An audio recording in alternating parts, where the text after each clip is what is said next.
Greetings, Dan Halligan with Kanta Games, and welcome to a comprehensive playthrough of the Characters expansion. Not only with the base game, but with Upstairs, Downstairs, Wessex, with the whole kitchen sink. Well, a little late on promos. I don't want to break anything. I want to showcase the Sideboard and the Characters expansion. We've really changed up how you get started up and going with the draft. So I'm going to spend a little bit of time on that before we jump in with both feet. I'm going to be using a little...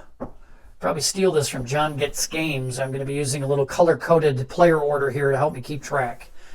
So first player here is going to be blue, clockwise to green and to yellow. And if you recall with the base game, we used to just have a real simple draft. We just picked a player board, about as easy as it can get. When we added upstairs, downstairs, we started drafting short servants. We're now going to combine those two, and we're going to get more complicated because there's a module in the Characters expansion called the Distinguished Family Members. And the Distinguished Family Members are enhanced favors for each of the family members. So when you actually pull your box out of the storage, you're going to have in that box not only a standard set of family cards, but you're going to have a distinguished set of family cards. And these are going to be all the same from family to family. The favor boosts that are in the distinguished set are identical. Of course, I'm holding Asquith here. Asquith has a dowager who has a unique boost, but we'll get to that. So when you actually draft your player board, you're now going to be identifying which distinguished family member you want to have as part of your asymmetrical startup. So if I were to choose the heir here, instead of having a choice between 100 pounds and 1 reputation, the distinguished family heir has a choice between 200 pounds and 2 reputation. Whoever picks that heir, for example, I exclude everybody else from being able to choose that particular family bonus. And so it gives us some increased asymmetry. It also makes the player board choice a more powerful choice because we've got two things, an asymmetrical distinguished family member as well as the player board family bonus. So we are now going to do a snake draft. And when we do a snake draft, you're very familiar with it. We do it with our starter guest draft. That's where we start from one position, draft one, draft two, and swing back. We're going to do that with our family board and our short servants over here for the upstairs, downstairs expansion. The logic of a snake draft is that there's no particular advantage at any position in the player order, because while they draft first, they also draft last.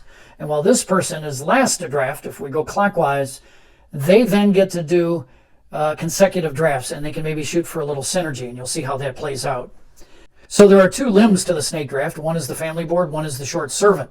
But we don't restrict it. We're not going to go all family boards out this way and then come back with all servants. It's wide open. Blue starts out and they've got a delicious choice. Do I get after that cook or maybe that useful man? Or do I want to zero in on a particular combo of a distinguished family member? Now, one of the aspects of the distinguished family member is that the Howard board, they do not get distinguished family members. Insert sad face here. That's because the Howard board is by far and away the most overpowered board. One of the weakest boards is the Asquith board, and so they get a superpowered dowager that they alone can choose.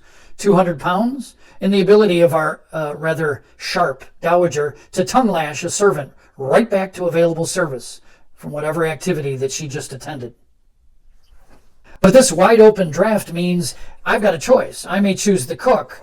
Then it swings over here, and green's got to decide, do I want to get after that useful man? Do I want to go to maybe Asquith now, or maybe get to York? Because the sideboard requires a lot of footmen, so there's a little bit of a premium placed on footmen. And then we get here, and this person drafting last, Mr. Yellow, can choose both their board and their servant at the same time. So they're the only one that gets to have control over some synergy. And we swing back and finish here. So let's see how that looks. So I've shifted everything over so that we can see our servants when we draft. But before I begin the draft, I want to bring up on the screen the family members so you know what they're drafting. These are the distinguished family members. And if we start with the gentleman of the house, we find that his favor increased from 200 pounds to 300 pounds. The lady of the house has a fascinating ability, which is in addition to her standard favors on the right, on the left she has a prerequisite that allows her to exempt a guest that's attending an activity that she is at of needing a personal servant. Think about those 6th level dukes and marchionesses that require 2 servants. She can get it down to 1. That's really big. Then we get to the heir of the house. We talked about him. He doubles up his choice from 101 reputation to 202 reputation. Next we get to the young lady. And this young lady is special because she is the cream of the crop amongst the Derbyshire families, because you can see her admirer bonus goes from 2 to 3. In addition, note that she loses her casual guest invite in favor of her being able to refresh a family member from the discard pile. Very important to plan around that, because if you select this young lady, that means you have only one casual guest invite in your family cards. That is going to leave you behind the 8 ball as far as expanding your gentry deck, so you need to pay attention to your starter guests in order to get replacements for those missing invites. And lastly, we met the Dowager and her sharp tongue. She's got great abilities. So, let's get started with the draft. Well, Mr. Blue, who's beginning our draft as first player, he starts looking through this. He goes, let's not waste time. He's sold on the cook. He wants the cook. That's who he's going to take. Mrs. Green, on the other hand, is torn now between the useful man and York here on top because of the need for footmen. And so Mrs. Green is going to take York, and she is going to take, she's going to take the heir, which gives her a little flexibility for reputation. Now notice that we're using the Ask With cards. You might ask, why are we using the Ask With cards? Why doesn't she have her cards? Well, this is a little accounting trick. So all possible distinguished family members that can be drafted are right here with Ask With, because they're the ones that have the Dowager. So when York takes the Ask With heir, that's just a marker. When they get their box, which is right over there waiting, they'll just switch up for their York family member. It's a nice way to do the accounting with only one set of cards. Now we get over to this fascinating choice here. Look, even though they're last, they have a shot at the second best servant, and they have a shot at the second best family. Now they're thinking that Howard, even though they don't come with a distinguished family member, is very interesting for that cook. But I think they want Ask With, and they want the power of that Dowager. Not only does that really give them 3 family members with money, takes care of a money issue early, but it also allows them to push that footman over if you want to go back-to-back on the main gazebo and the bowling green, or push the butler over if you want to go back-to-back on the private study and the hiring, although it would be an early hire. So that's who they're taking, and look what they get to do. They get to package in the useful man, which will also benefit from that Dowager's tongue lashing to allow more frequent use of the useful man. If there's no servants' quarters, that can be invaluable. Now we swing back here, and we have only a servant to draft for York. And York's a little bummed out.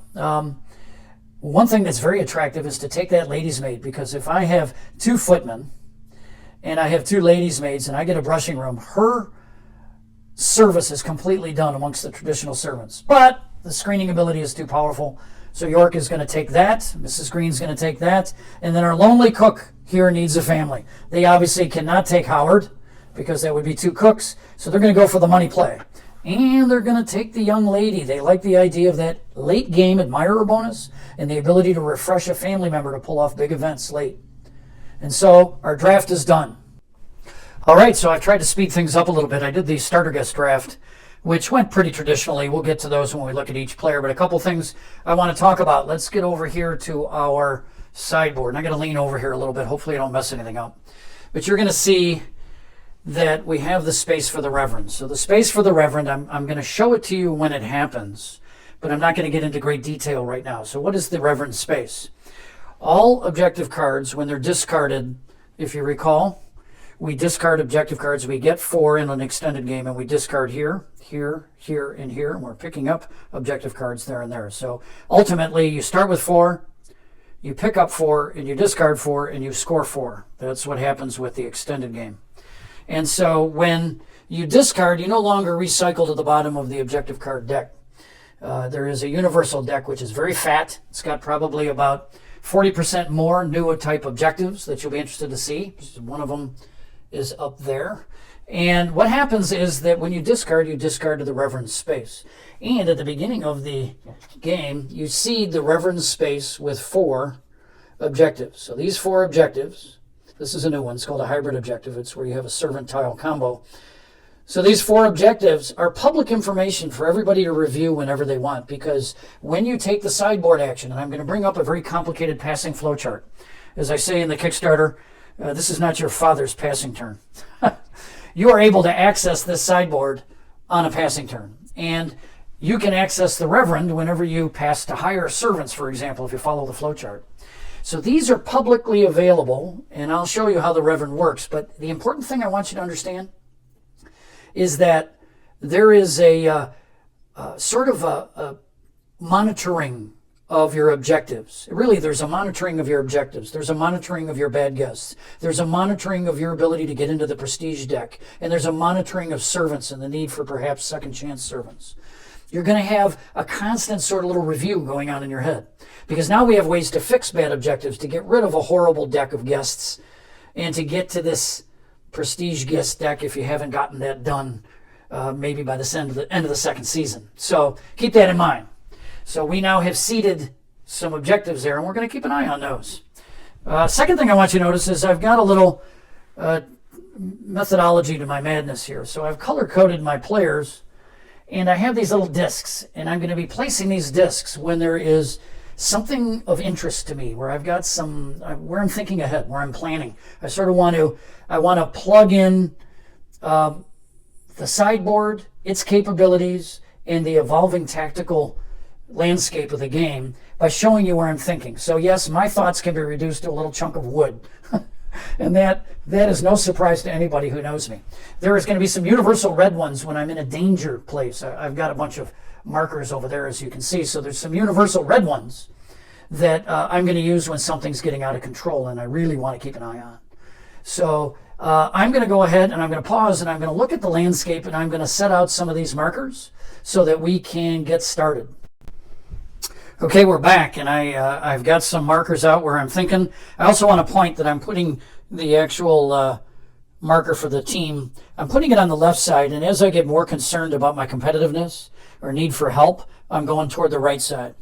And so over here, you're going to see yellow. I'm going to actually increment yellow. Out of the gate, yellow's already got some concerns, but we'll wait till we get to them. So let's start, and we're going to begin with our variable courtship. So let's roll it up. We have a 3, so it's going to be an open courtship. We're going to flip over, and the courtship is going to be estate. And so blue now is going to immediately observe that they'd like to be in on that flower room too, and I'll get over to what I'm thinking there. So just real quick, let's review blue's position. They got they got the replacement because the young lady lost her invite. We did get one invite, and so pretty standard there. So this is our active hand. On our objective cards, let's sing in there a little bit. Let me go all the way in and we'll work it down. The reason I've got a marker up there, they're not happy. There's not a lot of scoring potential here. I don't have a useful man.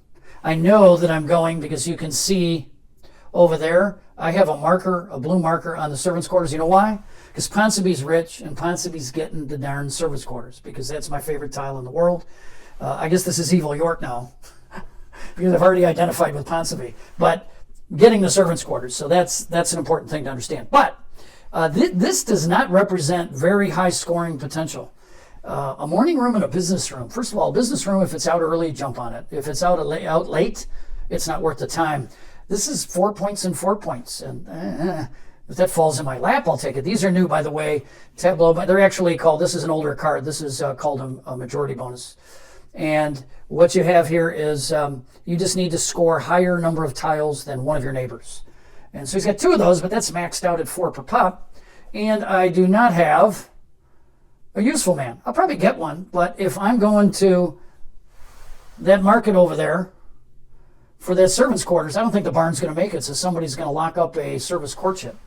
So that's where my markers are, and I've thrown one after seeing the open courtship. I've thrown one on that tile there because now I actually have to consider, do I try to give up the 600-pound position for 100 more pounds? Because I can get there as Ponsonby. Probably won't be able to flip it in the first season, though. I also have one here because I obviously, with the cook, I want to play this early. I want to get a prestige guest invite in order to see if I get a very functional prestige guest that I can use. So I'm going to leave that right there and not on the cook. So to start out, we're going to load up on money because that's going to give us the options, and I'm going to go to the bowling green. You'll notice I don't use the guide side. I just think, I don't know, it looks cleaner. Excuse me, to that way. This is not going to be thoroughly edited or I'll never get it done. So this is going to be, I may be losing my mind in about another hour and a half. So we're going there and we're going to we're going, so our enhanced family member is a young lady, so I don't want to use her first, right? So I'm not going to do that. So I'm going to use these two, and then the next turn when I use for the private study the enhanced lady, I'm going to pull back the dad and get an extra 200.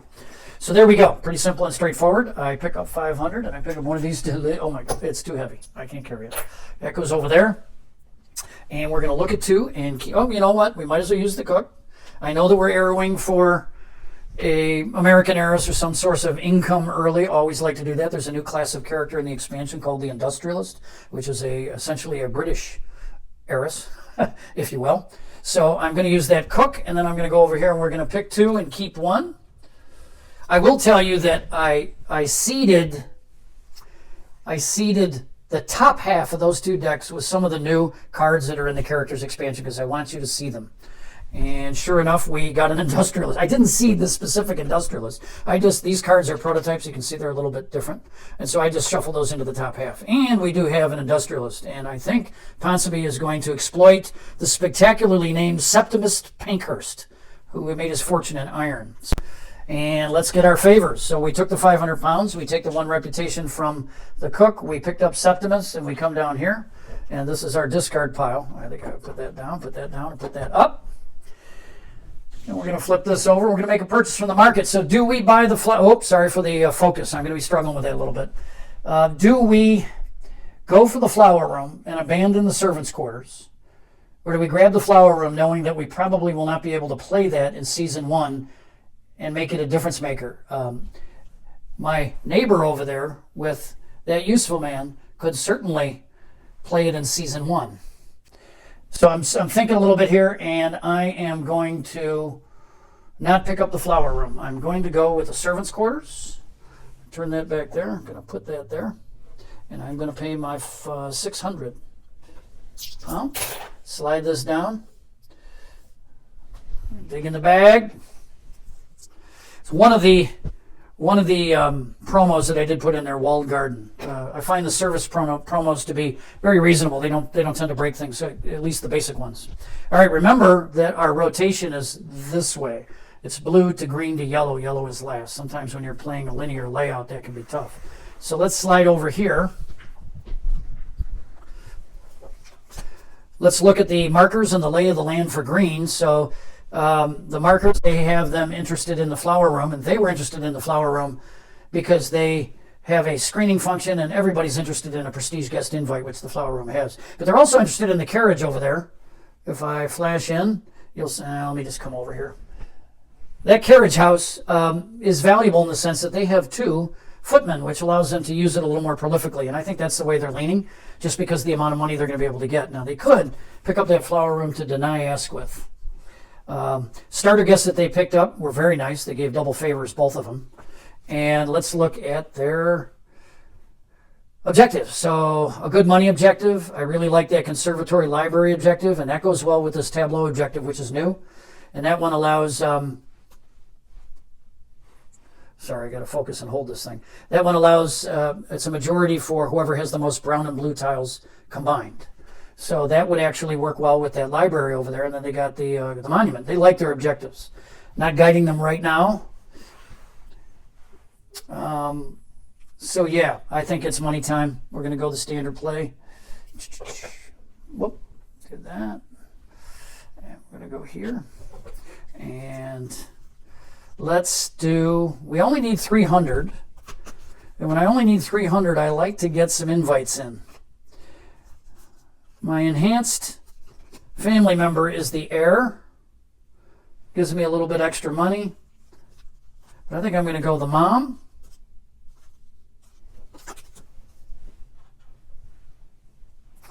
And Francis Trotwood Esquire. We're going to screen his invite. And I think we're ready to go. So what do we pick up? We pick up 300. I'm going to leave the 300 in there. I do these sort of shortcut stuff, and I know you do. And I'm just going to take this as representing 300. It just saves a step. And then I am going to get 1 reputation here. And I'm going to get 2 screened invites. So the first screened invite that I get, well, that might not be the prestige. That's the wrong deck, Dan. The first prestige invite I get, a holy crapola. All right, we're going with an American heiress. That's not a bad pull. I'd like to do a little better than that on the second screen. Ugh. going to keep her.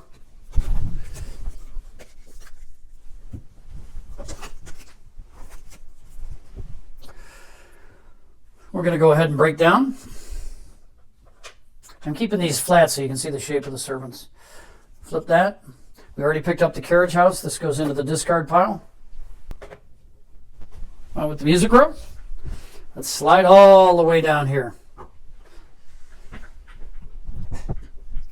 So, where's my concerns? One is because I've got the useful man, I've marked the private study to remind me to make sure to get that 500 pounds and flip that private study. Now that we have an open courtship, there's really no reason not to flip the private study. I think everybody will be doing that, but it'll be more profitable for me. You'll also see that I've marked out that flower room over there. And that was for the purposes of trying to use the useful man to win a first season courtship, which it seems to have fallen in my lap. So we're going to go ahead and we're going to go to the bowling green as well. We're going to do that. My two starter guests, no invite with these, so I'm a little light on invites. I'm going to be looking for that as I start to accumulate casual guests. And let us do the tongue lasher so that we can get that footman back. And I think we want to screen up and get a guest invited here.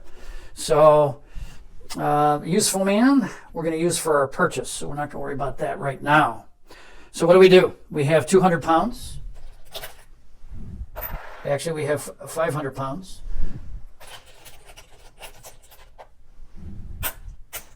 We have 500 pounds. We have a screened invite. Holy crap. Did I shuffle? Well, I know I shuffled in. These are not new guests, so I wasn't trying to shuffle these in. But I am going to take the American Heiress. So we got money in everybody's hand early. This is very interesting. I can't recall having a 3-player game where there was that kind of money early in the game. And we're going to clear, and this is going to be tongue lashed. This footman is going to be tongue lashed over into available service by our lovely dowager. And that's my discard pile. I did forget to mention this. So the reason I have this is because these objectives are a disaster. Housekeeper's room and butler panties, probably the most reasonable one. 13 servants? 1 point per service tile? 3 footmen? Disaster. I'm marking my level of concern up, and I am eyeballing the Reverend, and I've already gone over there and I've looked. I'll do it with you so that you can see the process. Public information, and now I'm looking at a very makeable one here. I have 2 of those 4, so I could hire my way into that, but that's only 4 points. In an extended game, that's a sweet one because you almost always hit a 5 column. That's points, and this one here doesn't really fit my needs, but I could always make it fit my needs if I wanted to synergize these 2 with the cooks in either one. So that's in my plan. So we need to purchase, and the flower room is available for 500, and I have 500. I am going to go ahead and grab the flower room and disappoint my neighbors, put my discs back, and here comes the flower room into my wheelhouse. I will tell you that I recently went and uploaded some of the stuff I had done, and I had mentioned that I wasn't going to edit, but this is going to be about 13 hours long if I don't edit.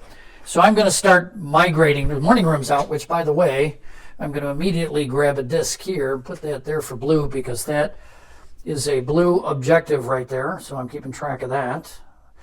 But I'm going to have to edit. So what I'm going to do is when I have a thinky turn, I'm going to show you some of the thinky.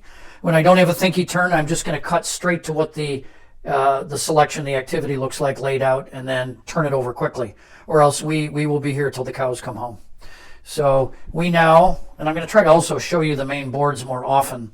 So here we are going to go to the second round. Blue is leading off that second round. Turn 2 for Ponsonby, and I contemplated a lot of things. I wanted to get over to that music room because that's such a value tile, and I have Mr. Septimus Pankhurst, but you'll see that Mr. Septimus Pankhurst requires a footman, and there is no activity that Septimus can be played at except one that requires a footman. I have only 1 footman and not 2. So my British heiress, if you will, is a little less flexible than an American heiress. So that leaves me disappointed, but I'm going to go ahead and get a look at my prestige guest with the power of my cook. This was in my servants' quarters. I've gone ahead and put it there. And I am going to enjoy only invites. So I've got an invite here. So this is a casual invite. Holy smoke. So this is a new card. It's a negative fest. And this new card is a commoner. This is actually an early prototype. It says common. But look what she does. She's so glamorous and so modern. She attracts all kinds of people. But look at the negative. So I'm going to have to get rid of her late. But let me tell you, that refresh action right there can be any guest. Even prestige guests might be interested in seeing what she's all about. So that is not that bad a card as long as I got a way to get rid of bad guests. And let me introduce you to the bad guest to get rid of. It's my boy. Now, I have a prestige invite. Come on, baby. We got ourselves a cook. Give me some. Not bad. No prestige guest invite, which I really would like. But I should be able to get to play her relatively soon, and that's a decent card. I'm not going to give it an A+. In fact, I'm going to increment a little bit here because I didn't get a prestige guest invite from that tile. That concerns me. And we're done. Oh, we're not quite done. I'm flipping that over ahead of her using her refresh action for a family member by bringing Dad back over here, bringing that 200 bucks back in. And we have 200 pounds to spend, and we are going to gobble up a barn. I want you to see things that I make a decision on. So that barn is there. If I had a little bit more money, I think I would make another selection. That kennels really attracts me, but I'm going to pick up that barn and spend that 200 and put that barn in there. Now, what I'm going to do is I'm going to mark that because I sometimes forget to use the barn when I do an estate tile. I'm getting old. Let's move on to our next, and I'm going to go ahead and tidy up that builder's market right there. Okay, Evil York has prepped their turn. A couple of things to notice. I've got a disc out on the carriage house. I want to constantly remember that I have the ability to increase or decrease the number of guests at one of my activities. So I forget that just like I forget the barn. And going to the American era, and this is not a combo right here that Mom and Dad want to see, okay? This is a no-no, particularly with an impressive heir. I guess somebody's going to be keeping an eye on that. But it makes for good money right now because I'm going to get 700, and because Ponsonby failed, Evil York is not going to fail to get that music room and put themselves in a nice dominating position for winning a prestige courtship in season 2, as well as having a great tile for a national holiday. So let's go ahead and enjoy favors. We have 700. I'm going to take my 600 there and take my 100 there. And then we're going to have 2 reputation, which is lost, but I only lose 1. And then over here, I'm going to have a prestige guest invite. Let's see what we have.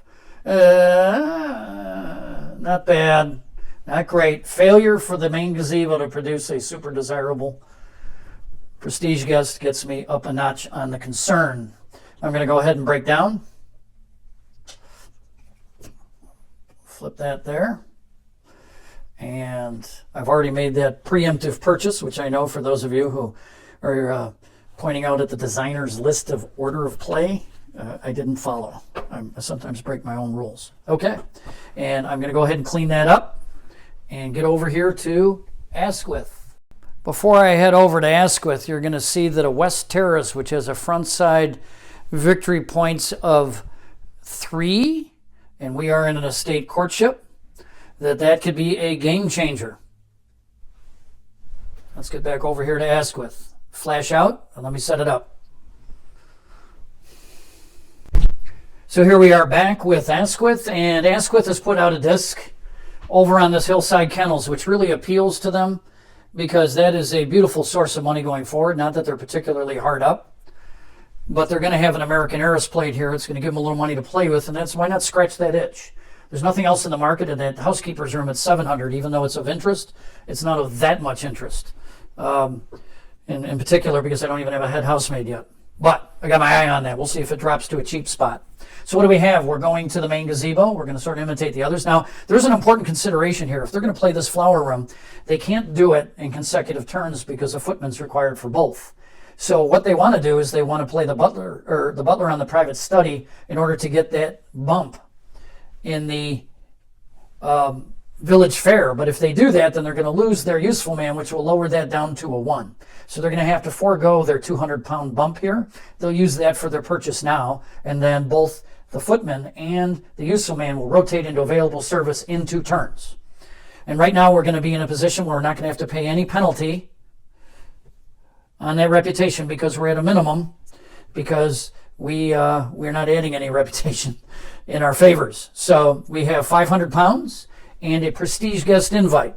So I'm going to grab this beautiful, I got to go get a dolly for that 500-pound coin. And we're going to grab that 400-pound discounted by the useful man Hillside Kennels down to 300 pounds. Let me just give you a little glimpse of what's going on. So I'm going to use the useful man. I'll return that marker, which I was keeping an eye on. And this is going to be 300 pounds. So I'm going to take that 500. I'm going to get 200 back.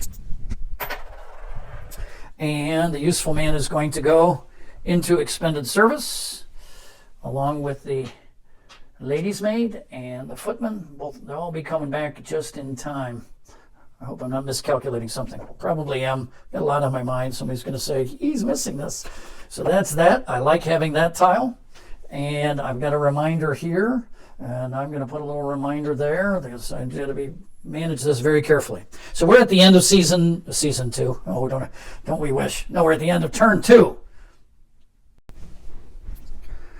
So we're moving on to round 3. A business room came in the market, which is probably early enough to be of interest. I mean, it's at obviously 700 now with its discount, but I think there'll be some people dropping a disc on that as it slides a little bit. All depends on how this courtship shapes up and maybe the destination of that West Terrace. All right, we have Ponsamee's turn here, and Ponsonby has recognized by these 2 blue discs that both tiles for this 8-point objective are in the marketplace.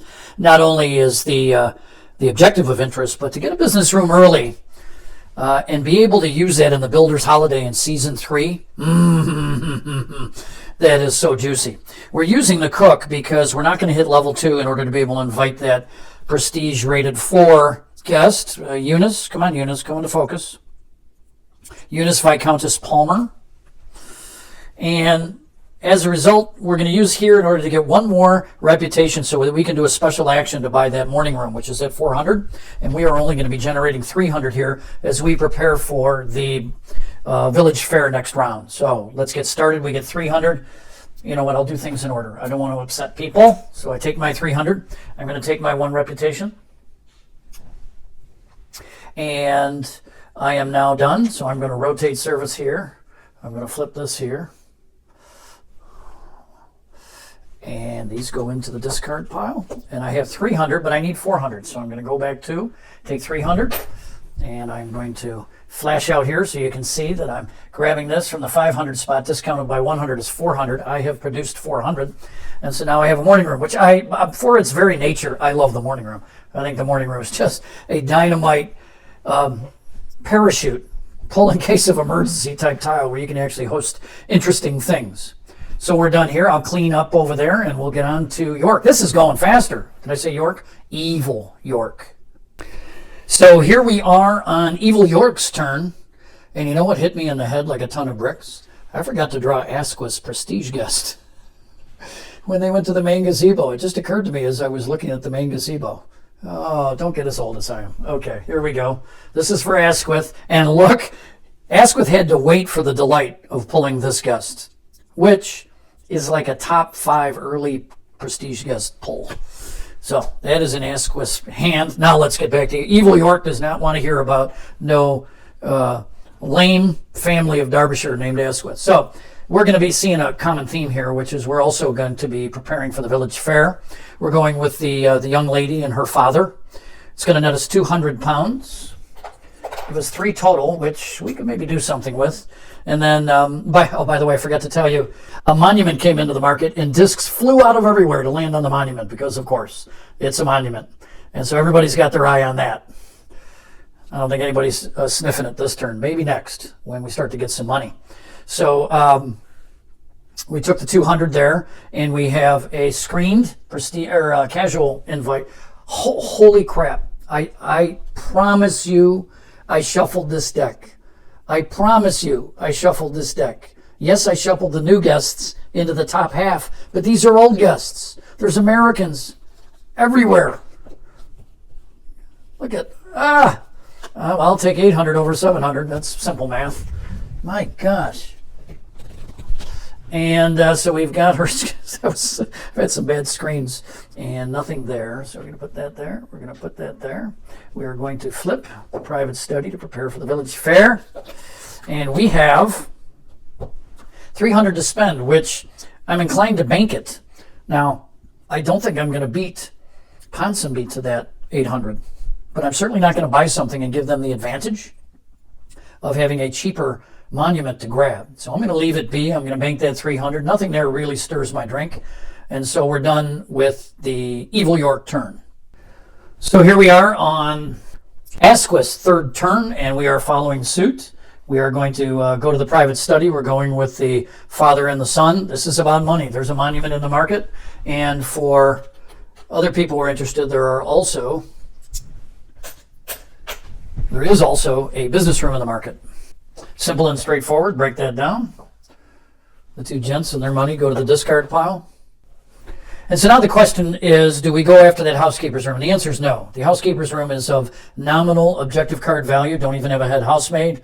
It's time to bank that 500. Now, I'm going to be honest, Asquith does not have any expectation that they're going to be able to get that monument, but they do also like the business room. But if things don't start to slide down, then there's going to be some hard decisions made.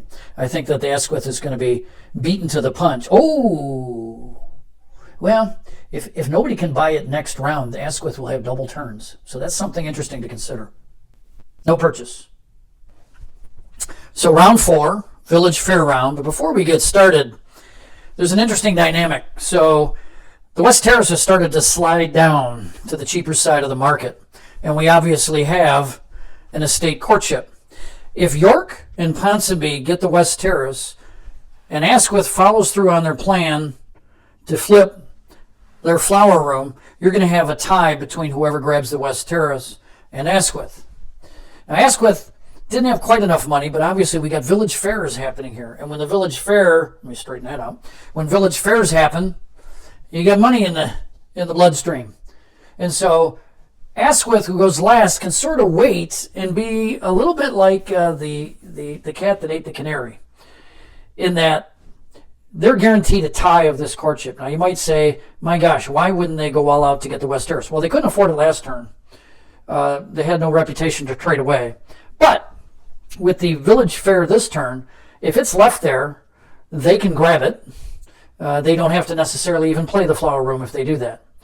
But, as is most likely, if that West Terrace gets snapped up, then that's going to drop probably the monument in their lap. So that's something to keep an eye on. Let's slide over here and set up our first player in Season 1, which is Ponsonby.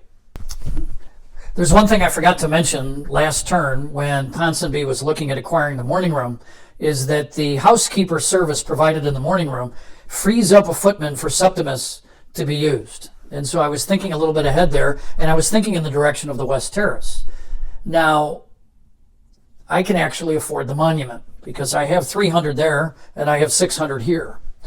So that really, it sort of asks a question. I think I know the answer, but I'll throw it out there for you guys to mull while I think about it, which is that if I snap up that monument, I'm going to lose the courtship, of course, but getting that monument now actually turns out to be 2.5 levels of reputation due to the monument's increase in reputation each turn, as well as putting me in a dominating position as it relates to a potential Season 2 sporting courtship.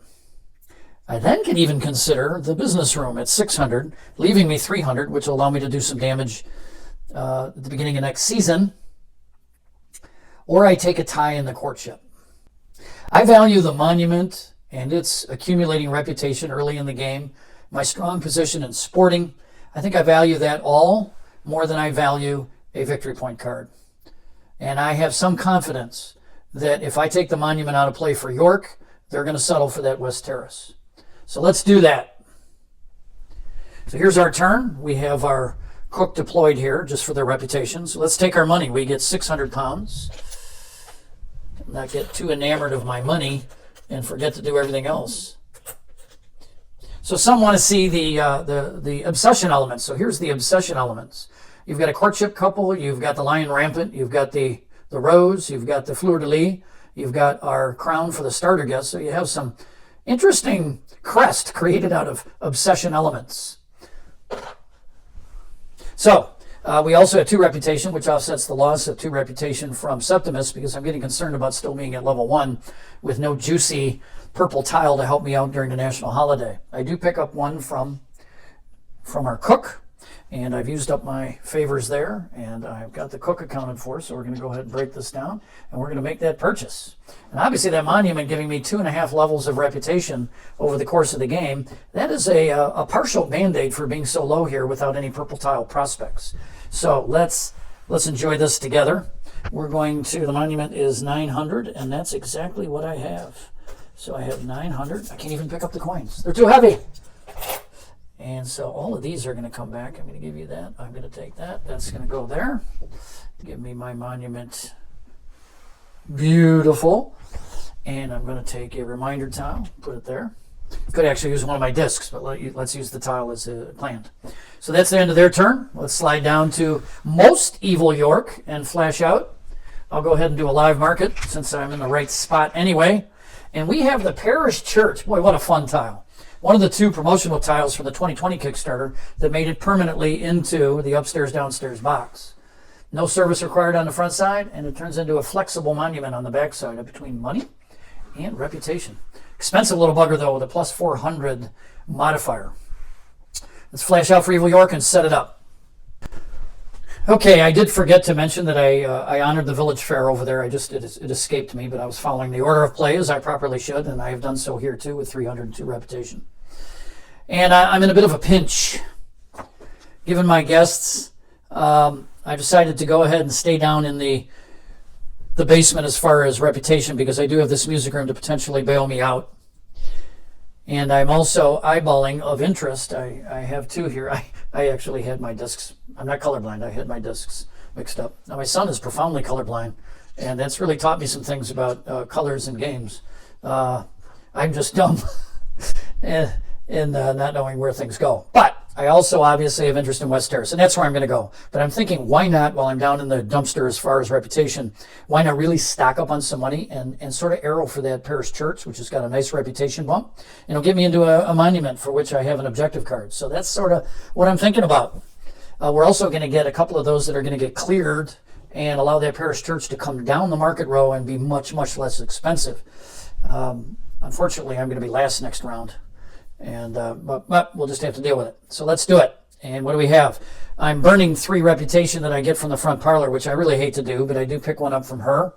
I am, however, going to get 800, and I'm going to put 2 back just because I want to take 2 gold coins. And we can go ahead and break this down because that was a money reputation favor time. Flip that over and put these here. And I have 1,400, which is a nice amount of money to have.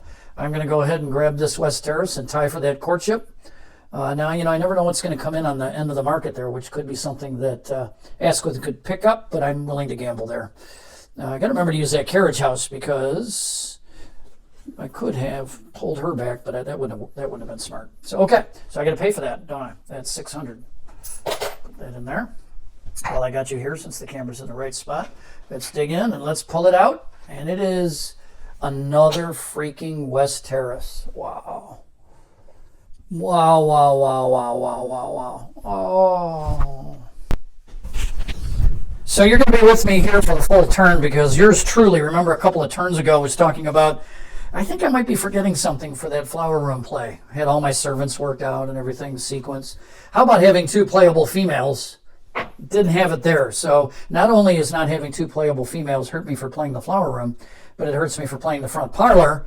I don't necessarily want to go here because I don't have an exciting play. So I think I'm going to pass, and I'm going to bring the passing flowchart up on the screen. So let's follow this flowchart and let's experience our first crack at the sideboard.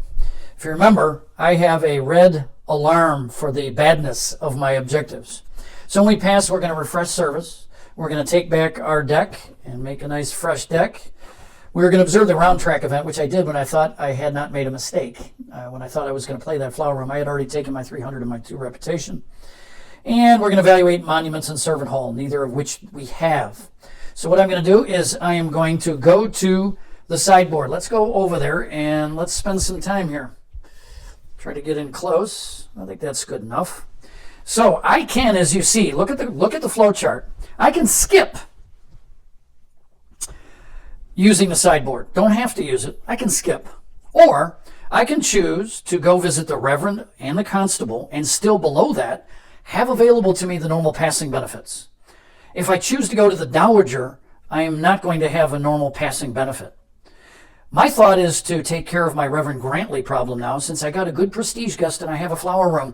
I have 2 invites still yet to come, which may be enough for my prestige guest engine. So what I'm going to do is, if you look over here, I am going to take my footman, and the footman comes over. Consider the footman thematically either carrying a message or sending a carriage.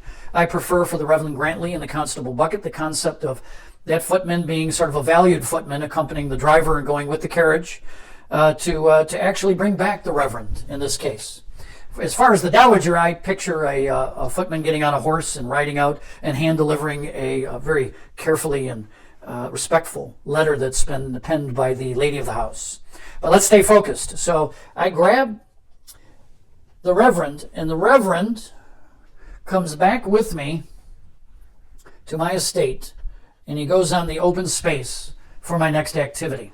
That Reverend is going to attend the next activity, and next turn, when that Reverend attends that activity, when we are enjoying favors, at that time, we will be able to access all cards in the objective card discard pile, pick 1 or 2 objectives that we want to exchange with objectives that we have. You must do 1. So there's no hate drafting of the Reverend when you think somebody else wants to get there and you're happy with your objectives. You must do 1. You may do 2. And for each objective that you take from the Reverend's pile, you're going to donate £100 to the church. You're going to have to make sure you can pay that £100. So if I look here, I have £800. And if I spend all of that, including my reputation, on that West Terrace over there, and then I get to my next turn, I have to be able to produce £200. And I'm comfortable that I can do that. I can go to the bowling green. I can use guests that have money. So I know I can generate that £200. He comes to me.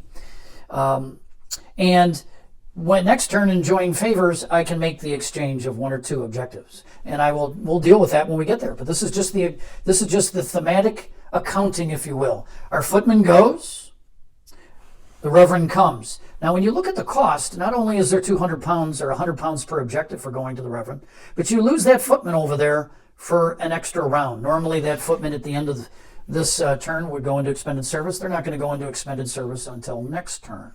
So it's exciting. We got to do the Reverend, and now I'm going to drop down from the Reverend, and you know what I'm going to do?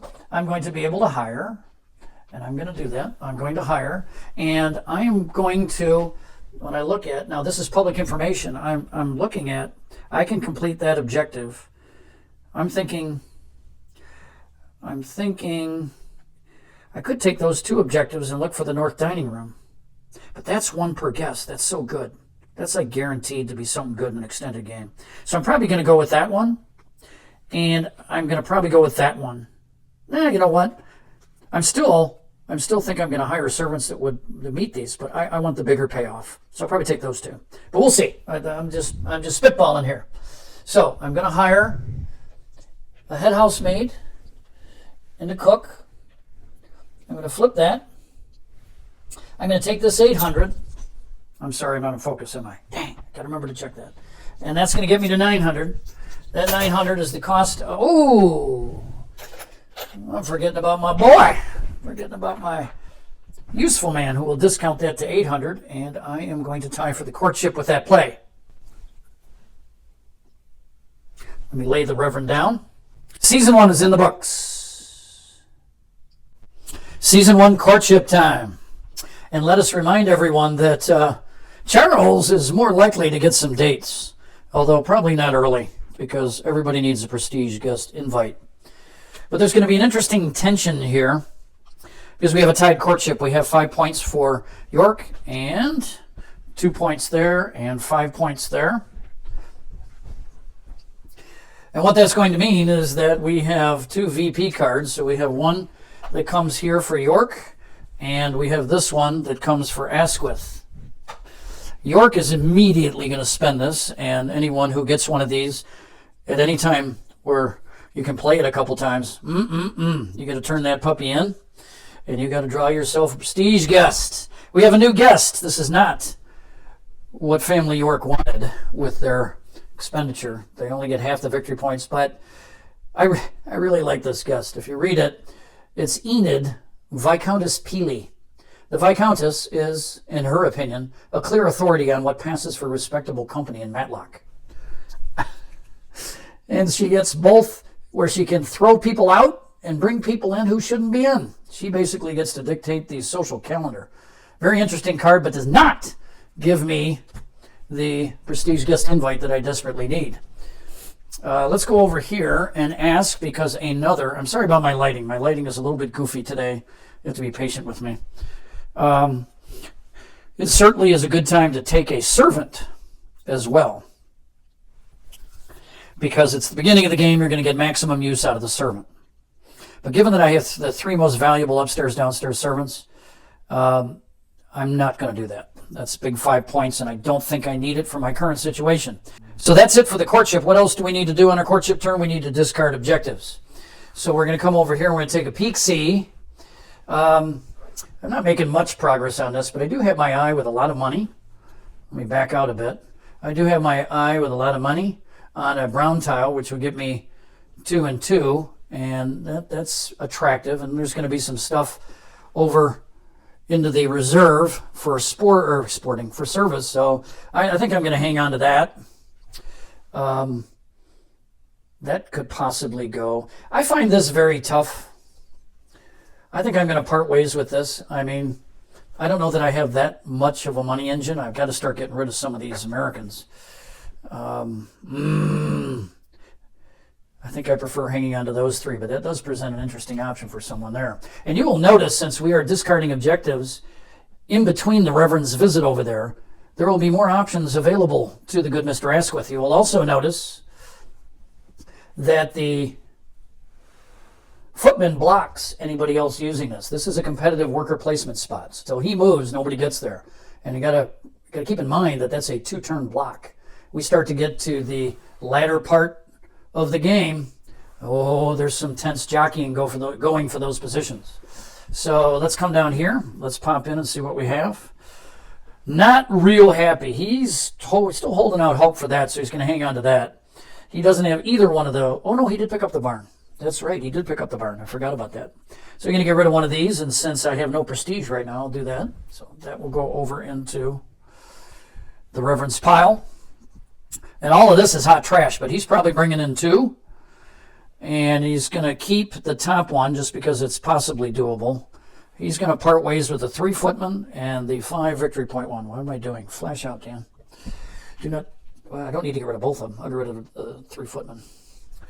We'll get back over here to finish our courtship. That will go there. Next thing we need to do, our courtship cleanup, is we need to clear for the service we need to clear for the service reserve. Slide these down. Real intriguing tiles are starting to come into play there. I'm going to grab 2 tiles. When you do this, these get sorted by number. So the green room, I mean, obviously the 88 is associated with the 3, and this is 100. But even if those were like tied, you're going to sort by the tile sorting number. So we got a preponderance of brown, which doesn't make Evil York feel too bad, because that can sort of help him with that particular majority tile if he wants to focus on that. So courtship is done. And now we're going to go to a new variable courtship. We go from open to closed, people. That's fascinating. We're going to have basically 8 rounds where we don't have any revelation. And we're going to come to turn 6 here. We're going to have a rotation of the first player marker in reverse turn order to here. Kicking off season 2 is the Asquiths. And Asquith has got the second half of their trip to the sideboard. You can see the Reverend on the tile up here. I'm sure he's being discreet since this is a ladies' event, but he's lurking around. And we have the cook there as well. That cook is permitting us to invite this level 3 guest. And so let us take a look at our favors. We have 200 pounds. I will grab 200 pounds. We have 4 reputations, so for those that can't see, I'll flash in a little bit there. You can see on the tile. In the front parlor, we have 3 reputations, so we have a total of 4. 1, 2, 3, 4. Coming out of the doldrums. And look, we have the cook waiting for us. That makes 5, so a full level of reputation. Having the lovely Louise Countess Pembroke here, cook preparing a special meal, and whist in the front parlor. And then we have a prestige invite, which is screened. Here's our 2. And I think that's a pretty clear hands down in favor of Edward Viscount Nye. Put this card back. And we have finished with her favors. Finished there. Finished with the 200. We're going to break down so we can see what the Dowager is going to do as far as tongue lashing a servant to availability. And I think, let me take a look at my deck and see what I want to do. I think I'm going to be at level 2. I want to go to that flower room. She is going to tongue lash that servant over there, that footman who she needs for the flower room. And this here is able to, any servant that is used over the course of the activity, they could be gossiping on a servant hall, they could be coming home from the sideboard. If they're going to end up in expended service, she can go ahead and use her special ability. So we are going to break this down. We're going to flip this. And then the Reverend heads back to the sideboard. The footman returns here, gets tongue lashed by the Dowager. That's really rather unkind. She's just holding him to a high standard, that's all. And then these are available for Asquith to look at. He obviously got rid of that. He doesn't want that. I don't think he wants that. His original plan was to go with that and that, but I'm thinking his original plan should be to go for that and that, because I think that it's easier. It's not easier, but pretty easy to get a north dining room. It's not a high demand tile. So Asquith is going to take those 2 objectives. These get returned. We come back here, and these 2 objectives are added, and 2 have to be returned. And these are the 2 that he's going to return, and he is going to pay 100 pounds per objective swapped. We go back here. And there's an interesting dynamic because, they say some people's trash is other people's treasure. People who are going there are also contributing to the public objectives that others can take a look at, and maybe they actually work very well for them. So there's a real shopping motif to the Reverend. You're constantly looking at those objectives. So I think we're done. This gets broken down, and we have 100 pounds to spend, and I'm not going to trade any. Let me put these up. I'm not going to trade any of the reputation that I've just so difficultly earned, so I am not purchasing. So what are we doing next is we swing over to Ponsonby.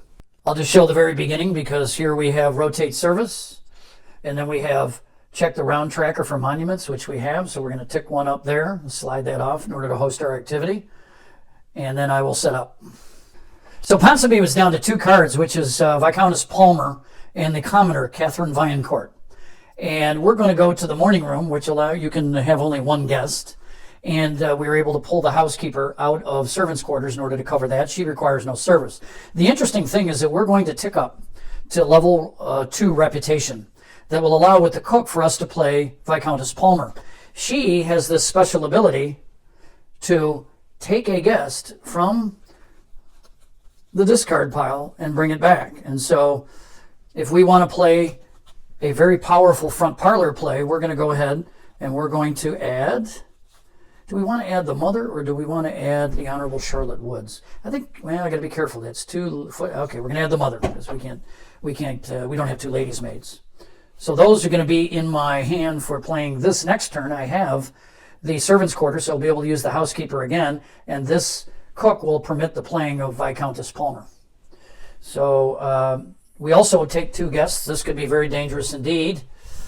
And it has indeed turned out to be dangerous, as the most deadly deck that I've ever shuffled produces yet another wicked guest. So those are both in the active hand. This is the discard pile. I can't get that confused. So discard pile there, active hand here. She goes here. This breaks down. Does not flip, as we already flipped it. And we have no money to spend. Pop over here.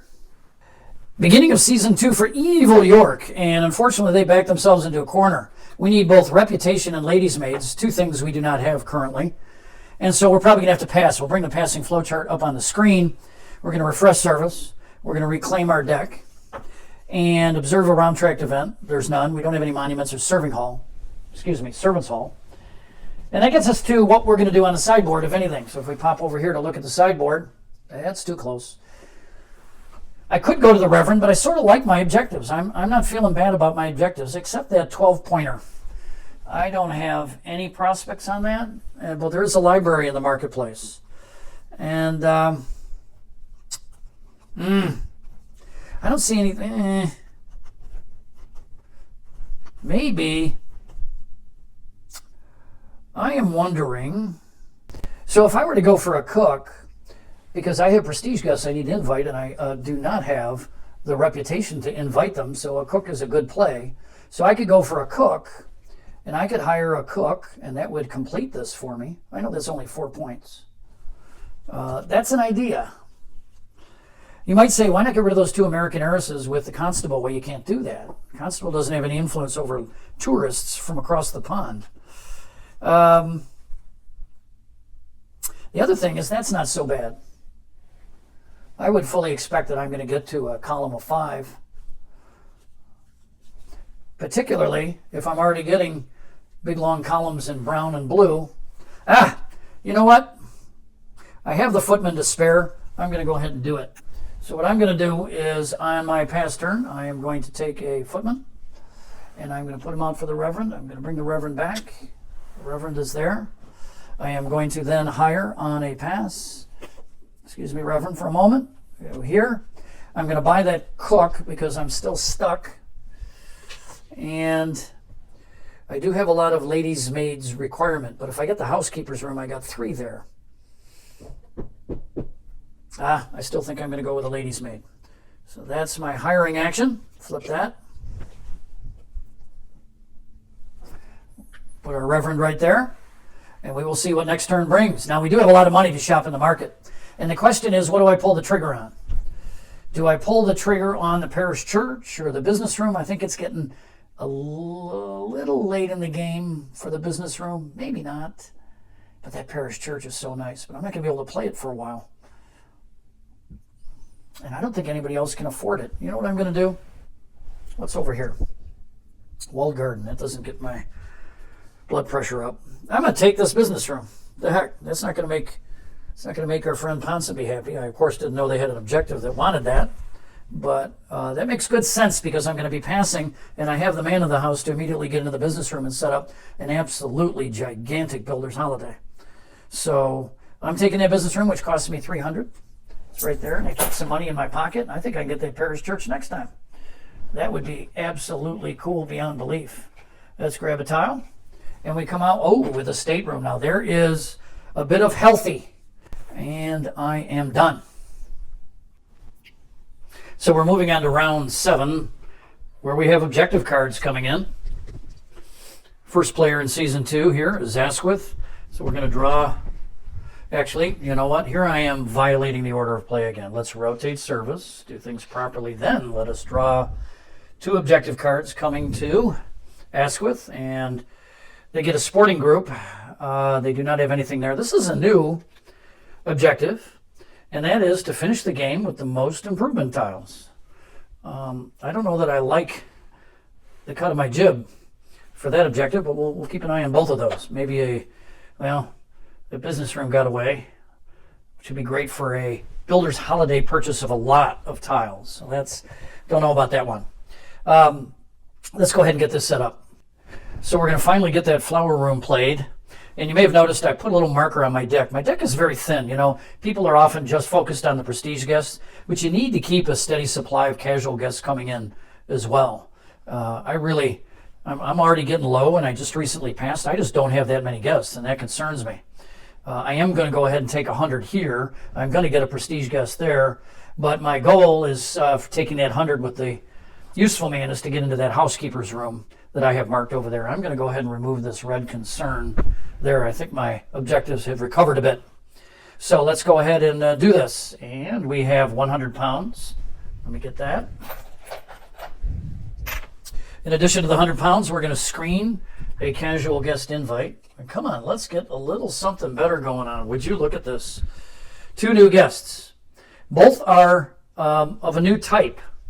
And I do admit I shuffled these into the top half, and these two came side by side. He's an anti-socialite. He's a socialite. He turns out to be a curmudgeon. She allows you to add a card. This is a prerequisite. So, for example, if she was at the flower room, she would be able to increase the invitation to 3 ladies. So I'm going to take her, put her there, over there. And next we have a prestige guest invite. And we have another new one here. And this is a good one indeed. Wow, that's what we're looking for. That's a great one. Rowland Earl Ashover. When not riding to hounds, the Earl prefers to entertain among the elaborate gardens surrounding his manor. So that's a great guest indeed. And now we've got 2 guests that are inviting prestige guests. I like where that engine's going. So let's go ahead and break this down. Coming down here, we're going to flip this over. If we do end up doing a doubled up estate, we're going to be in good shape. I'm going to the discard pile. We have 200 to spend, and we are going to expend our useful man in order to buy this housekeeper's room, which is an added incentive, not only for up there if I get a butler's pantry later, but that I do indeed have the head housemaid, which now can double as any female servant except for the cook. So here we are on Ponsonby's turn. They had 1 reputation come from the big game trophy room, and it bumped them up to level 2, with in conjunction with the cook allows for Viscountess Palmer to come. We're going to go ahead and give her her service, and we were able to take 1 servant out of the servants' quarters. So we get a nice play here. A pass is in our immediate future, but let's see what we pull. So money-wise, we pull in 300. For reputation, we actually have a full level of reputation, counting the cook. We have 3 from the parlor, 1 for the cook, and 1 for the Viscountess. And for invitations, we have 2 here. Now, she could dismiss this creature, but when you look at the negative guests I have here, I have all these negative guests. I'm definitely going to be living with the constable for a couple of days in order to take care of those problems. So I'm not going to waste that, because I'd like to get a couple more guests, and I'm going to dip into this toxic, this continuing toxic, again, an old one, this continuing toxic deck. Well, we're getting rid of him, and we're going to keep her. And that guy will go back. And we can go ahead and break down. We've taken all our benefits, and we're going to flip this over. And we got a nice reputation recovery, but you know what we don't have is we don't have anything for the national holiday that's upcoming, so we got to keep our eyes open. We have only 300, and nothing. Let's go take a look at the market real quick, because national holiday is obviously critical. Let me go right here and flash in. That stateroom is obviously the best national holiday option. Very expensive, and that's why Blue marked it. So I'm going to be banking that 300. A fallback position might be the North Library, but everything else there is small numbers, and that's a bit of a concern. So that's something to keep an eye on. In fact, I'm going to take a blue marker here, and I'm going to go ahead and I'm going to put it over on the national holiday over here, because Ponsonby is extremely worried about what they're going to be doing on the national holiday. Evil York is going to increment up their concern. They are not dipping into the prestige guest deck. They don't have any prospects for doing that. That's a concern. We've marked the business room. We want to play that. We haven't used our carriage house. Really haven't had an opportunity.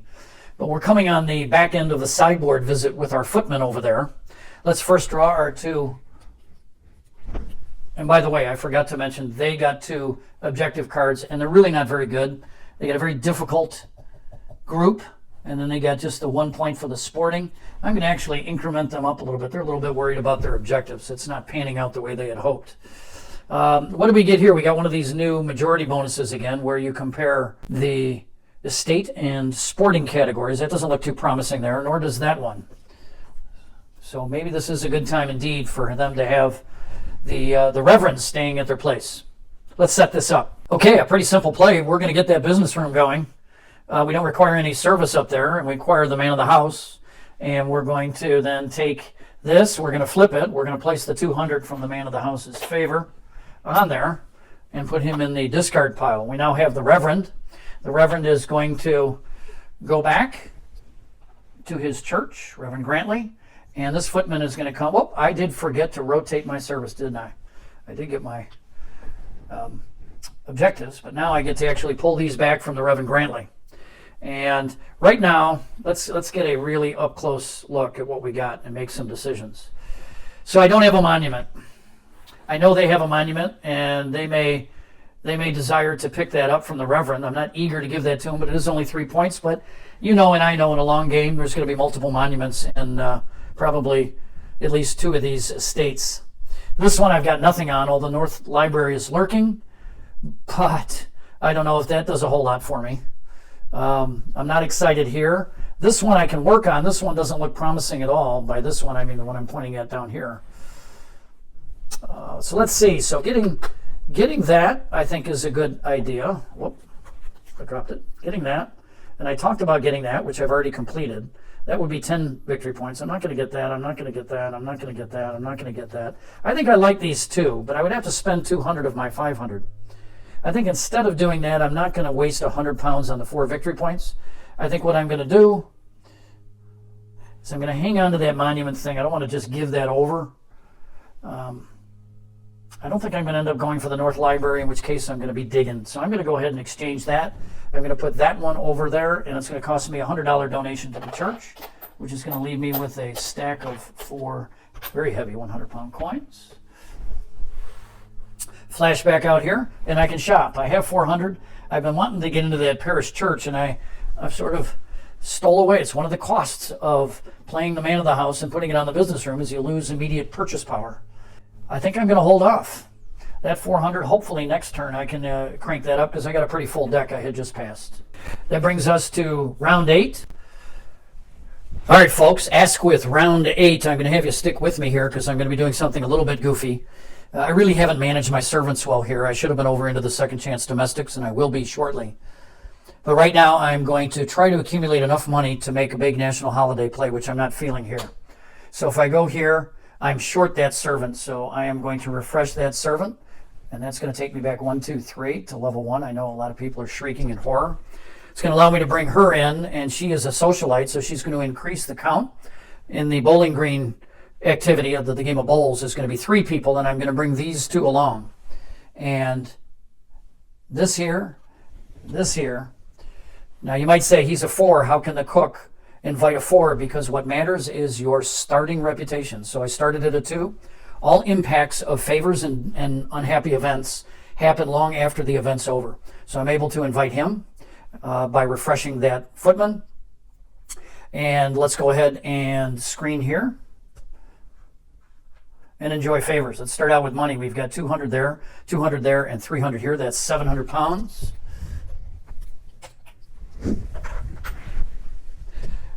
We move on to reputation. We got 1 reputation, 2 reputation. We're going to get 1, 2. We're not going to get back to level 2. We understood that was going to happen, and we're going to screen a casual guest invite here. And we have finally some good guests. And is there anything better than Miss Penelope Hill? I hate to lose that guy. He's good, but we're going to take her. And we're going to go ahead and break this down. Bowling Green goes here. These 3 go into the discard pile. We have 700 to spend, and we want to we're going to slide down here because I've been thinking about this. My target, being the first player, my target is to get that stateroom. I know that this person could possibly get the stateroom. I don't know that they're coming after it because they got a music room. They're not hurting. They may not want to bankrupt themselves. So I'm going to take right now for 100 pounds just to give myself a path to play Miss Penelope Hill, who I just pulled, and I can get an extra prestige guest potentially for my national holiday. So I'm going to put that there. That's going to cost 100 pounds and still leave me very flush. And we are done. Ponsonby turn. Let's go ahead and rotate service. We're going to take a point of reputation for our big game trophy room. There's nothing on the round 8 round track. And let's go ahead and get this set up. Okay, it's going to be a pass turn. Very thin here, and there's a real desire to be sort of tuned up for our upcoming national holiday. I do not have a prestige guest invite anywhere in my deck. I've got, let's see, I've got only the one prestige guest. Yeah, this is bad. So we're going to bring up the passing turn flowchart. I already grabbed my deck here. Sorry about that. We're going to refresh our servant. Nothing on the round track, as we know, and I already took my reputation. So I am going to go to the Dowager. In addition, I'm going to expend my butler, which is how we hire second chance servants. So if we zoom in, second chance servants is an anytime action. By expending your butler, you can, because these servants do not have any references, they come from a shady operator named Higby, you're going to be able to hire some second chance servants and put them right into the servants' quarters. You're basically going to throw them right into the mix. You're desperate for help, and you're sort of trying to hold your nose and use servants that aren't quite up to snuff. I need a footman. Let me flash out here. I need a footman. Isn't that guy great?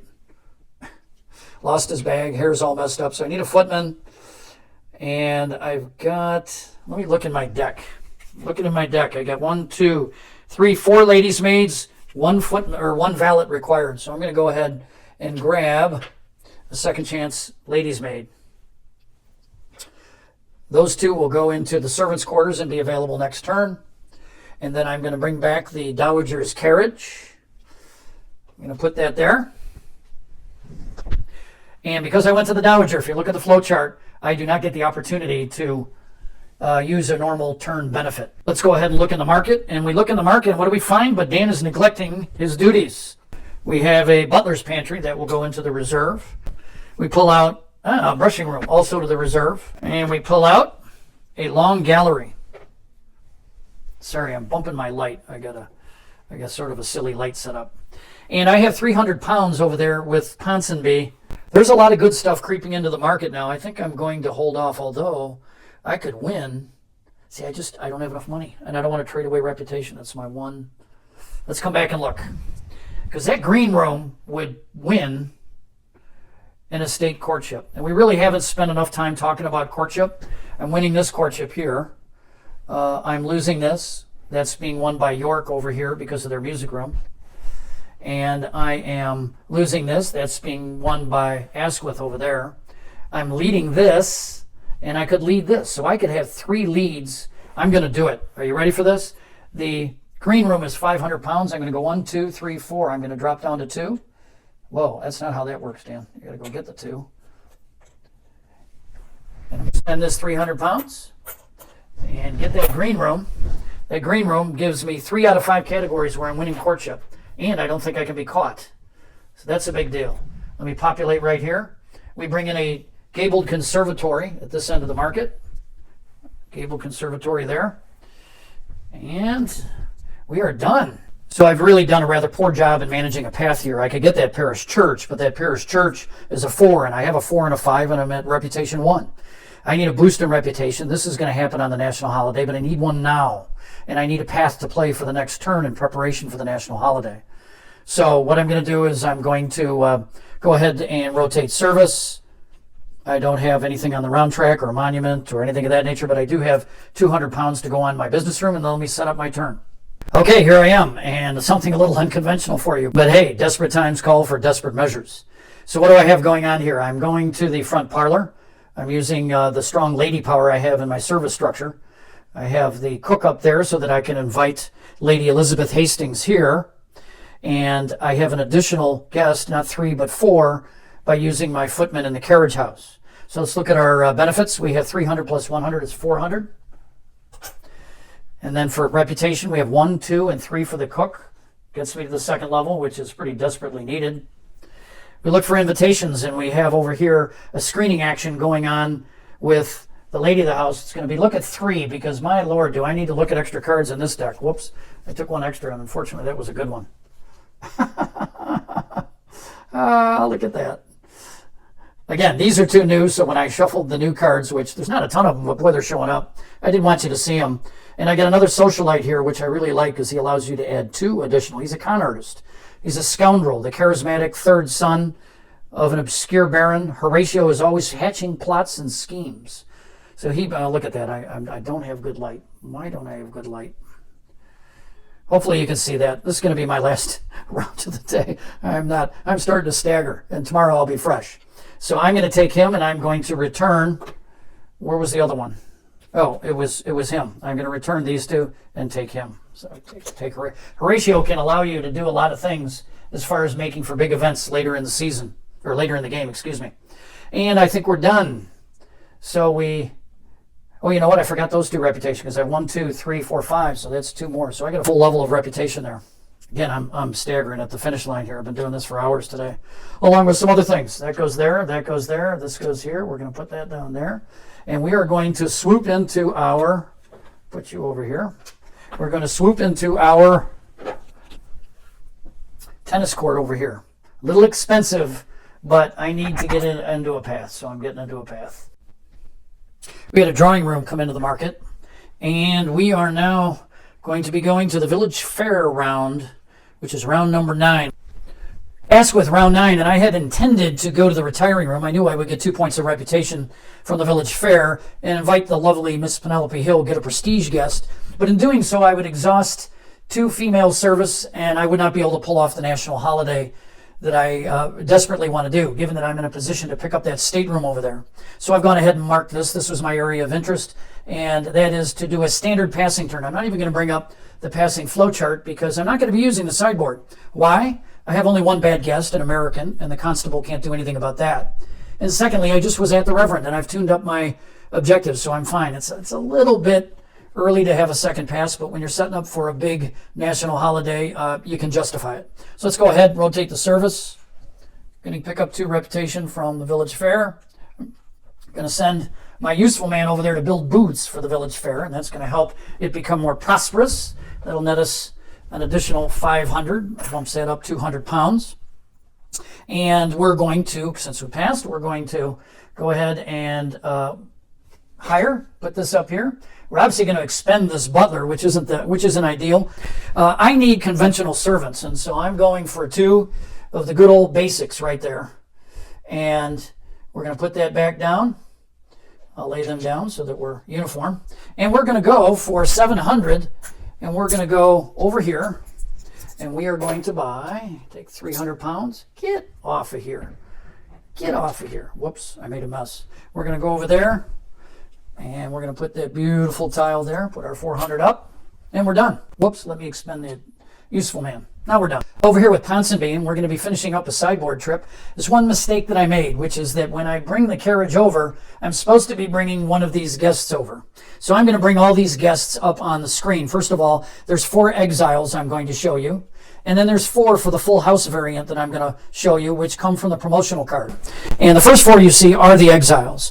The 3 on the right are exiles that allow you to dip into the prestige deck with a screen. So one of the reasons for these exiles is that you're visiting the Dowager, sort of groveling for the right contacts. These people are very somewhat mysterious, connected in royal courts. They really do acquire a lot of contacts just by the nature of their personal history. And so you're going to be bringing one of these over who's going to be able to help you build your deck to include prestige guests. That's why they're screened invites. But you can see by all the negatives on the exiles, you don't live in royal courts and not expect to be feted when you come to visit a country estate in England. So the money you're spending here is in order to host them up to their standards. You notice that there's a prestige rated 2 guest, a very young lady, Lady Sophie Mayer. Her flavor text after Emperor Franz Joseph imprisoned Sophie's father. Friends placed her with the Dowager. So she is very reputable. But what this card is designed to do is every once in a while you'll find yourself just in a bizarre circumstance where you're stuck down at 1 or 2 reputation and you just can't seem to get out of it. And she's designed to give you a reputation boost as when all things fail. One of the ways I like to frame the sideboard, it's like Victorian urgent care. When you have a problem, you go to Victorian urgent care. This is like just going ahead and getting triaged and treated by the nurse or whatever. Here, the doctor's coming because you've got serious problems. And that's what Sophie does. She addresses a serious problem with reputation for someone early in the game. Now, the other 4 I'm going to bring up, you're familiar with. They come from the promotional cards. And these are just great eccentric personalities to fit into the Dowager's mansion. The reason that I have all these odd people living with the Dowager is she's alone. She's in the massive country estate that you see on the cover of the box. And if you look in the literature, I'm always drawn to Bleak House. If you look at the literature of the Victorian era, you find that often there are these house guests that never leave. And It was like in the Bleak House, there was this one strange dude who wasn't related and he just never left. And this is sort of the theme I'm leaning into here. And so the guests that you see from the Full House variant just fit beautifully. We're talking an architect. We're talking the Pfeifrau, who's really too powerful to ever put in the deck. We're talking Fitzwilliam, who everybody hates. And we're talking Alistair Lease, who's got some strange fascination with unsavory characters. So we're back live here. When I pull over the carriage, I'm supposed to make my choice. Who's coming over? Well, prestige guest invites are the problem of Ponsonby. And so they're going to go ahead and they're going to grab Count Vladimir Antonov, expelled from Tsar Alexander's court for intrigue. The proud count is visiting the Dowager Marchioness.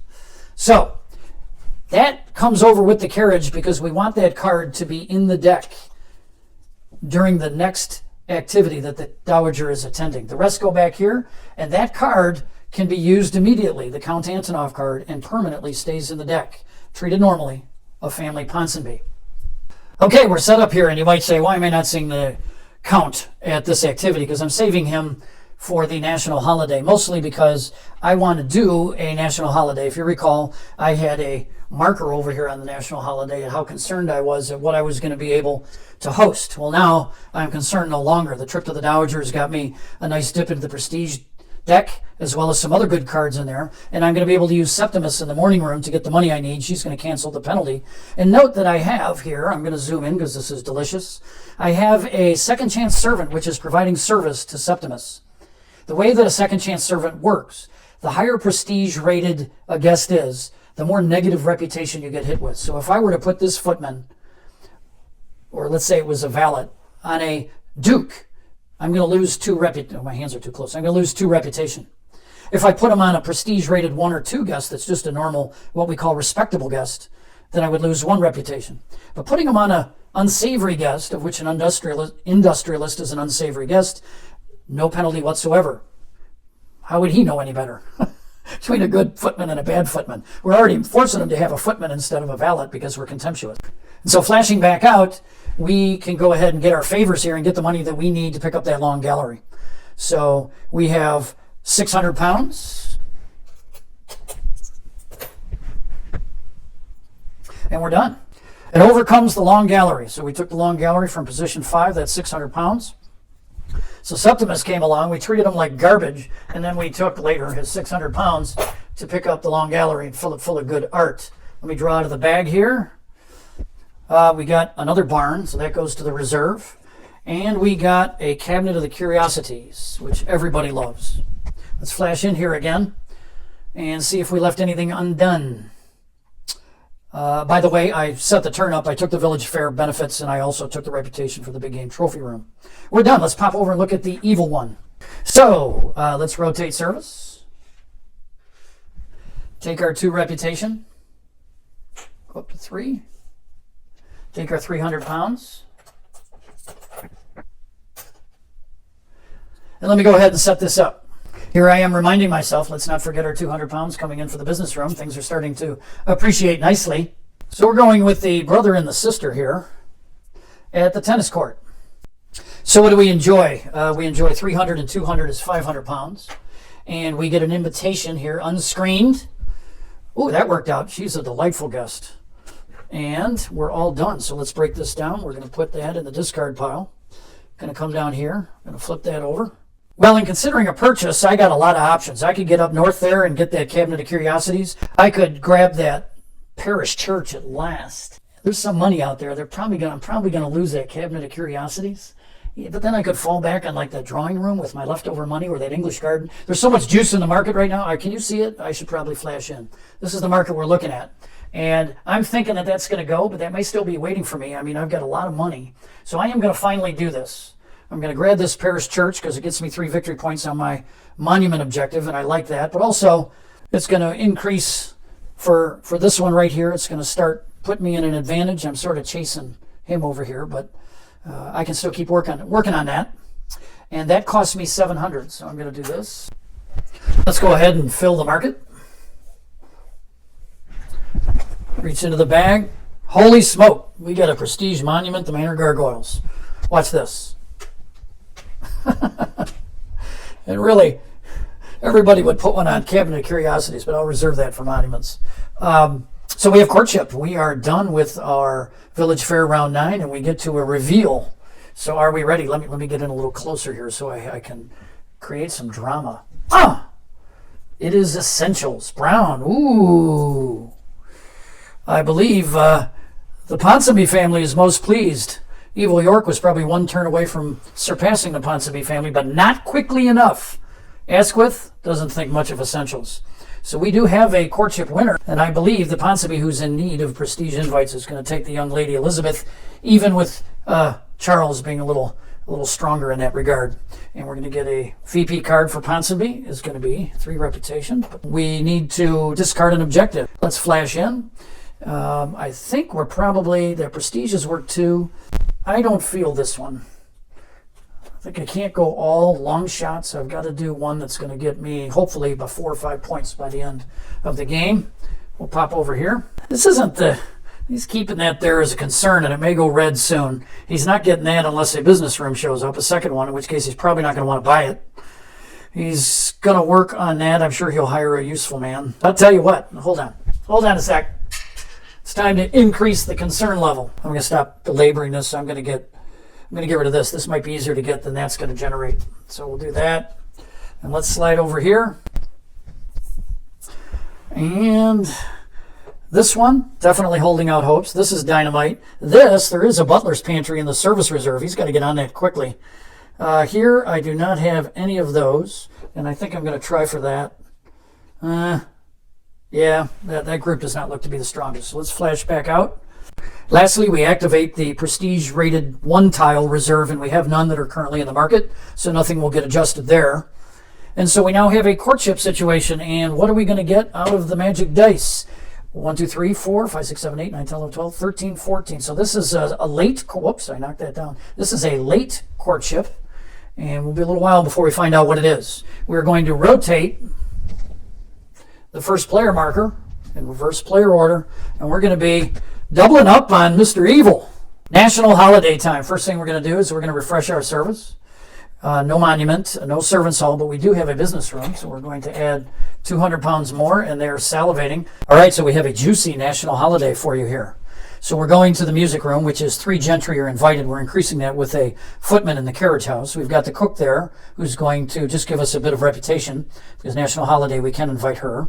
And we're bringing along this American heiress because we have a certain interest in that item, do we not?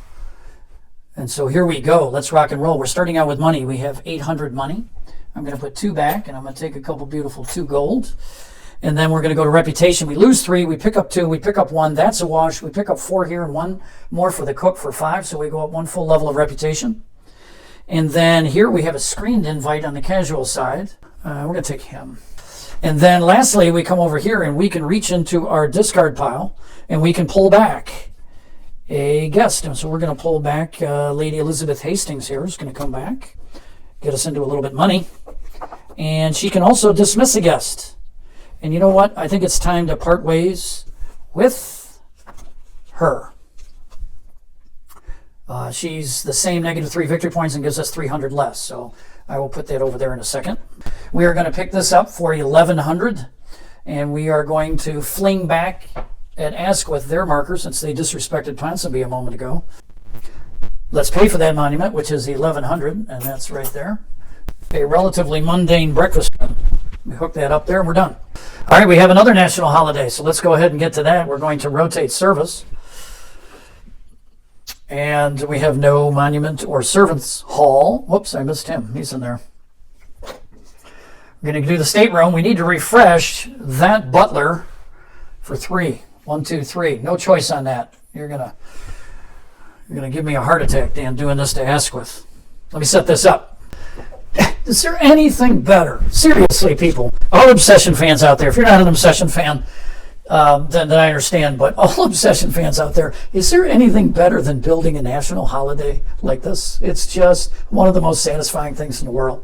So what do we got going on? We had to refresh ourselves down to 1 reputation. That's not very good. And we don't have a big reputation play here, but we do have a lot of power going on here. So let's see what we got. So we This was a guest here. We played first, and she allowed you, being a socialite, to increase the guest count from 6 on that stateroom to 7. So we've done that. So we have 7 cards here. We have the man of the house. We have a prestige guest invite, prestige guest invite, prestige guest invite. Just a beautiful layout right there. I'm excited. Let's go ahead and run the numbers. We have only 200, 400 here. I'm going to return one of these, and I'm going to grab one of those beauties, and then we're going to get to reputation, which is good up here. It's not great down here. We do get an admirer bonus here and 1 there. That's 3. That's 4 for the cook, and 5 is 9. So we're going to be going all the way to 3. That would be 10 there, because each rotation of the wheels worth 5. So we're going to be at 3.3. And that's a pretty good recovery. We're not quite there, but look, we got hiding a kennels under there, and I think we can work the path now. We go to our invites. Let's take care of, we got a screened casual and a regular casual. I'm going to bring these 3 cards over face down so that you know there's no shenanigans, even though I'm off camera. There's still no shenanigans. We're going to screen the top 2, and we are glad we did. So we are going to depart her, leave, and then we are going to, oh, I love her. One of my first female cards that I developed. I love her. She's great. And now we get to 3 juicy prestige guests. Come to Papa. Come to Papa. So here they are, and I'm looking at them, and I can see by that curved corner we have 1 promotional in there. Whoosh, and that is an aesthete. She allows you to flip a tile that has not yet been flipped. Whew. Can be powerful in courtship. Oh, my favorite prestige guest of all. And then that's nice. I like everything I see there. They go in. I tell you what, I need to get that brushing room, don't I? Why don't I have that brushing room? It's sitting over there cheap. And then do we have anything else? We have a tongue lashing here, and I'm going to think about what I want to use that tongue lashing for. And he pulls somebody back. So unfortunately I had passed, so I have nobody to pull back. So that's a little tiny bit of a misfortune. Let's break it all down. That's just so satisfying. After some thought, ask what's going to stop messing around and get that butler's pantry and get that 9-point card taken care of. In addition, who doesn't like getting an under butler? I mean, seriously. Is there anything better than having an under? Well, there's national holidays are better, but it's great to have a butler. So we're going to go ahead and put him in expended service to orient to the house, and that's going to help with all those male guests that came in. So we're done. So here we are, and we're going to rotate service. We have a monument. Should be keeping that there. That's supposed to remind me. Monument. Get my 1 reputation, and let me go ahead and set this up. Not quite as delicious as the Asquith National Holiday, but very nice indeed. We got our count, and he's being wooed by that very special young lady who is an advanced admirer bonus, so that is very nice. And we also are going to be having Elizabeth Fairchild there. So this is quite a recital. Let's go ahead and start with money. We're going to pick up 300 here and lose 100 here for 2. Gets us up to 500. And I think there's good things in the market, so we'll see. And then we're going to look at reputation. We pick up 3 because she's with the prestige guest. 4, 5, 6, 7, and 4 is 11. So we're going to go from 3 to 5 plus 1. Wow. Very, very nice. For invites, we have 2 prestige, 1 screened, and 1 is not. So let me grab those over here. And the first 2 are the screened. Holy smoke. You know, I'm very sorry, Agnes, that you had a fire that like wiped out your family, but sorry. We're going with her, and then see, now this is in part how the count helps us fix a problem. Winning the courtship helped as well, but that's fantastic. We got a big path forward. I'm excited about. What we have left is we have her ability to bring a family member, but we did not have a family member in the discard pile, so that is not going to happen. I'll go ahead and break this down in a second. It's probably better to break it down off camera and to spend the money on camera. And I'm going to get, for 400 pounds, I'm going to get this gabled conservatory and put my Ponsonby family in hunt for this big one here. I know it's quite a stretch, but at 16 points, it's worth sort of going after, and that's not a bad tile either, just in and of itself. So I'll break it down off camera. I started to break it down off camera, and I just put this carefully back because we have an unsavory servant, and I knew that. I was just getting over my skis. This unsavory servant providing service for a prestige guest costs 2 reputation. I'm going to bring up on the screen the actual calculations you use for the unsavory servants, or the second chance domestics as we call them, and what their negative penalties are depending on who they help. Now I'll break it down, having done things correctly. So we're getting to round 12, and I'm trying to accelerate my prep because this thing's going on too long. So I've taken my reputation, I've rotated my service, I've given myself the business room money, which we now got 2 beautiful gold coins there. And I am going to pass. And the reason I'm going to pass is I only have these 3 cards. I could eke out a little something, but I'd have to refresh a servant, and I don't want to do that. Also, I still do not have a prestige guest invite for York. Still does not exist. So I'm going to the Dowager. I'm not going to let that get away from me. Whoops, I misaligned things there. And so I'm going to finish the rotation with a refresh. There is nothing on round 12. And I took the business room money. So I'm going to bring up on the screen, you're going to see that I'm going the Dowager route. I'm going to send over a footman. And I'm going to pull back. Do I want a lady or a man? Well, you know what? I think I'm going to be buying the brushing room from over here. I think I might be getting that brushing room. I'm getting that brushing room. So I'm going to go with gent. He's going to come back in my deck. And the carriage comes over. And the gent came properly, unlike I did with Ponsonby, comes over at this time so I can use him the very next turn. And we're going to spend that £100 to get that brushing room and use our York footman a little more efficiently. And again, I'm working a little bit on this. I've tied them now. I've got to sort of push that. There's some freebies over in the reserve. I need to pay attention. But coming next turn. So round 12 for Asquith, again, cutting to the quick. We knew we were going to the Hillside Kennels. We had the footman for it. We also had this valet to invite him. My important thing I want to do is I want to get to reputation level 4 because I have a number of, well, I'll be able to essentially invite everybody with the cook, but I've got two gents who I'd like to be able to invite without having to worry about the cook's availability. Boy, not having a servant's quarters is just devastating. I've set her out because she's going to use her dismissal action. So let's go ahead and count up our money. I'm taking reputation here and here to get up. So I'm just going to get 300, but pretty wealthy dude. So I am not too fazed by only getting 300. And then we're going to take that 3 reputation, which is going to get us to 4. And then she's going to dismiss her, and I'll put her over here. And we're going to go ahead and break it down. Flip that Hillside Kennels, which I love to have that backside just as a emergency money source. Go in my discard pile, and we are going to spend some money. We're going to spend $500 and pick up the English Garden. I don't know if you're sort of like me, where I've got to have everything in the order. 1, 2, 4, 5. I can't do 1, 2, 5, 4. 500 pounds. That's 4. That's 5. And there were some juicy things to decide on, but I sort of want to press what I perceive, because I can keep track of what others are doing, is a prestige guest engine and stay ahead. I really want to go for a big, big prestige number. And we're drawing from the bag. I'm sorry, I'm off camera here. I got another brushing room, again from the bag. I got a servant's quarters, again from the bag. I have a billiards room, comes out in that 800 space. Things are picking up. I'm back here with Ponsonby. Everything's been done. Reputation, service rotated, and we're doing the gabled conservatory, which we just purchased. And we're doing these 3 ladies. We're off camera, and that's not very helpful. And one of the reasons I'm doing the commoner here is because I want to pull back and continue to press my ability to get into the prestige deck. So she's going to end up pulling him back. In fact, I'll set those 2 over there because, let me flash out here, because she's dismissing and she's pulling in, and that's the cards remind me what I'm doing. So what do we have? Making a mess. I'll clean it up. So what are we doing? She's going to pull back the count, goes in my active hand. And then she also has to take 2 guests, which is scary. But now we sort of thinned out all the bad guests. We got a couple of reasonable, respectable guests. They go in there. Going to pull another one here. Man, I'm living dangerously. A pauper, but no negative victory points. And she's going to dismiss here. I'll set that over there and put it at the bottom of the deck. And then here we have a prestige invite, which, come on, baby. Oh, love that one. Nice sharp. Oh, and we got 4, take 2. So we're really digging into the deck. And look we really have, well, he's just such a great pitcher. I don't mind him being a negative guest. But we are going to take those 2 right there. No service, 2nd level, victory point, and a little reputation. Boom, take that, put them over there. And we're done.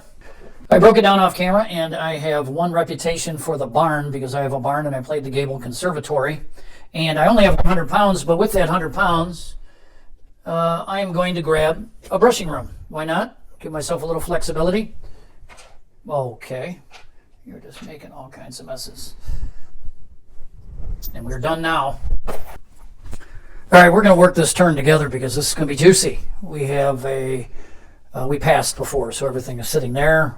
We have a monument, so we're going to take a reputation. We are going to remove from here, so this 1,000 comes over into play, and this gets flipped back to its front side, and I don't think I'll be investing in the tea trade again. Although, that's not entirely irrational. You have to love the stories that can come out of obsession. So here we have the Dowager, who basically lives an extravagant lifestyle, has a faux castle just packed with royal personages all around Europe. They're feasting, they're squandering, they're living profligate lives. And they come along in their carriage, and along comes Major Frederick Stoll, a Prussian who got in a fight with a colonel, probably over an indiscretion. And now he's going to be installed as the parson at the parish church, which is the concept of the parish church tile. You have one gentleman, you spend a lot of money to basically set up their establishment, to establish them, and they have a parsonage. I'm not predicting that Major Stoll is going to be a very good parson. Anyway, I'm sorry, we don't have time for this. So what do I have here? I'm going to go up nice and close because I can. There's no service up here, and we get 4 reputation out of this. And you know what? Why not cook for the Major one last excessive meal before he becomes a very disciplined parson? So what do we have? We lose 200 pounds. Whoops. And I get 300 back. And we pick up a whole level of reputation, 1 for the cook and 4 for the parsonage. So we go up to 5. And we get to do a dip into the prestige deck. The last secrets that the Major's going to whisper before he goes into cloister. All right, what do we... Oh... Lovely, but then I wish I had the lady of the house as a distinguished family member, because then I could make that just a valet. There's no contest there. So we'll go ahead and break down quickly here. The Dowager goes back. This comes into expended surface. We flip this, and it becomes a monument. And that puts me at 5. Puts me ahead of Ponsonby, but only by a point. So now we got 1. Whoa, I'm way all up close here. Sorry about that. I was doing cleanup with you, like all zeroed in. So I'm putting the Major in the discard pile. We clear our service, and we do have a monument. So we have 2 monuments now, which is nice for that 6 points over there. And I have a big chunk of money to spend, and I mean, I think I have marked this cabinet curiosity of my interest, and indeed I have. And the reason I have is because I get a victory point for every one of these tiles. I'm going for a column here, and that makes it doubly nice. So I'm going to put that down here. And who doesn't love a cabinet of curiosities? That guarantees me making max reputation. I mean, not that I wouldn't have made it, but it certainly is something you love to have. Let's see what this bag has to offer. How about a riding stables? How about that goes to the reserve? And what else does it have to offer? One promo I put in here, a North Tower, designed by Frank Cocagno, and it's a fascinating tile. It's a back and forth tile, and it doesn't do too much violence, and it's tricky to play because you're using 4 gentlemen, and you got to spend a valet up on that North Tower. So I like that tile. Anyway, we're done. So here we are on our Builder's Holiday round for Asquith, and we're going to go to that English garden that we just bought. And we have these 3 lovely ladies. We get 200 pounds. And reputation, 3, 4. 1 for the cook is 5, so we go up a whole level of reputation. And we're going to have an invite over there, which is going to be, look at 3, keep 1. And this is what we have. Whoa. Another aesthete. There's 2 of them, but we're probably not going to keep him. Low victory points. 6 victory points. That is one we don't debate, do we? Put those back. And we have this final ability here, which is the tile flipping ability for Lady Helen Parnell. What that's going to allow us to do, because we really don't want to play this rather timid tile late in the game, but we do get to flip it over and pick up 3 victory points. Actually, I think we had 1 on the front side. No, none on the front side. We picked up 3 victory points. So that's a really sweet ability. I normally like to use that if it can have some courtship impact, but beggars can't be choosers. And so we're done with that activity, and we got some money to spend on a national holiday. I'm going to get these 2 tiles, a drawing room and a north library. I have a lot of gentlemen, so that's intriguing. And the drawing room is always good, with no modifiers, so 700, but we're going to use our useful man to reduce that to 600. And we'll do that, and we're all done. A queen suite and a stock lake. Those will be hotly contested. This isn't looking too good for Ponsonby for their Builder's Holiday because they've got no money. So let's set something up and see what they get. Well, this isn't too exciting for Ponsonby. They're going to try to generate a little money here. Now, I want you to notice something, because we have a second chance servant providing activity service on a tile. And what matters there, and I'll bring this up on the screen again, is it depends on what kind of guests that see these shabby servants. And in the case of the family, which I have here, which is why I selected them, in the case of the family, there is no negative reputation impact for using a servant. They're going to probably actually be trying to educate them a little bit when they're right there where the bowling green, probably knocking over the pins and dropping, beverages and whatever else. So that's one reason I'm using him over him, is because he comes free because the family's there. And what do we have? We have a total of 500. Still not a ton to have on a builder's holiday. Goes in the discard pile. Drop him down there. I could do the cook. In fact, why wouldn't I do the cook? So pretend I did the cook so I can get a point of reputation. I really am short on servants. And I got a thick deck because I went to that Gable Conservatory and I have that commoner who keeps inviting. So I've got a really thick deck, but I may have to pass because what can I host with that? And that's my stupidity. Anyway, 500, what are we going to spend? You know what they're going to spend? And the reason they went through that is that flower room, which gets them 2 out of 3 on this 16-point objective. We now have the Gable Conservatory and the flower room.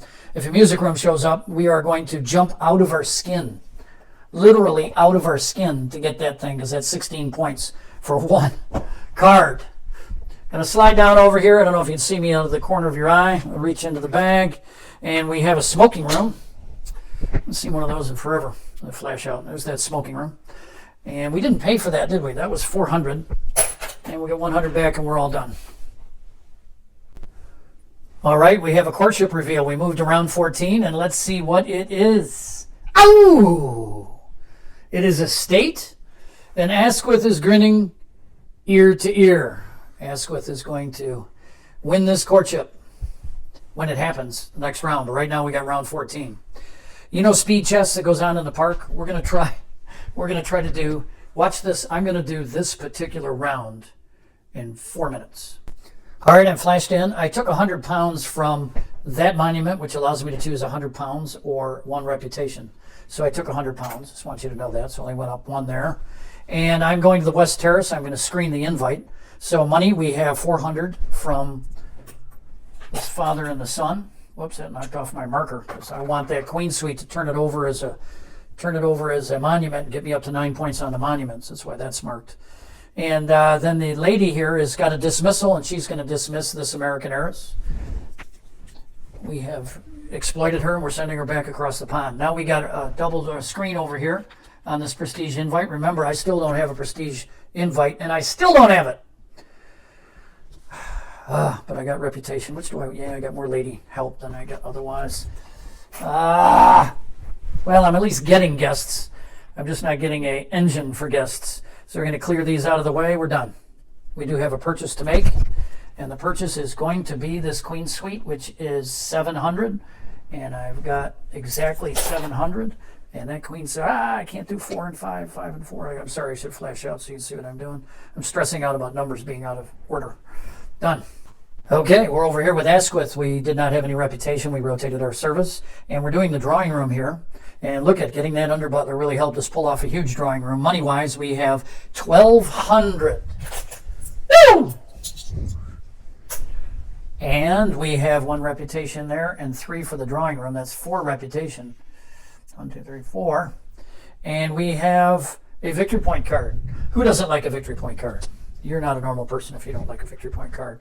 And we break down. Let's pop over here. Flash out a little bit. I do need to populate that because, again, playing speed chess. Speed chess. Keep the whip. Keep the whip. And we have a music room. Whoa, whoa, we have a music room. How quick can that fly onto there? Wow. So we have a music room. That's real interesting to Ponsonby. But we're shopping now with a lot of money. I'm going to take the North Tower, not knowing the green was looking at that, because I have a lot of gentlemen, and this could be just an enormous turn, and then I could swing it back. So I'm taking the North Tower. That is going to be 800. So I've got 800 right there. I do not have my use of man available. And we're coming back to Ponsonby. I'll deal with the market when I shop in the market, all right? Don't be giving me grief. Actually, it helps to have a light on. Sorry. And I'm getting crazy here.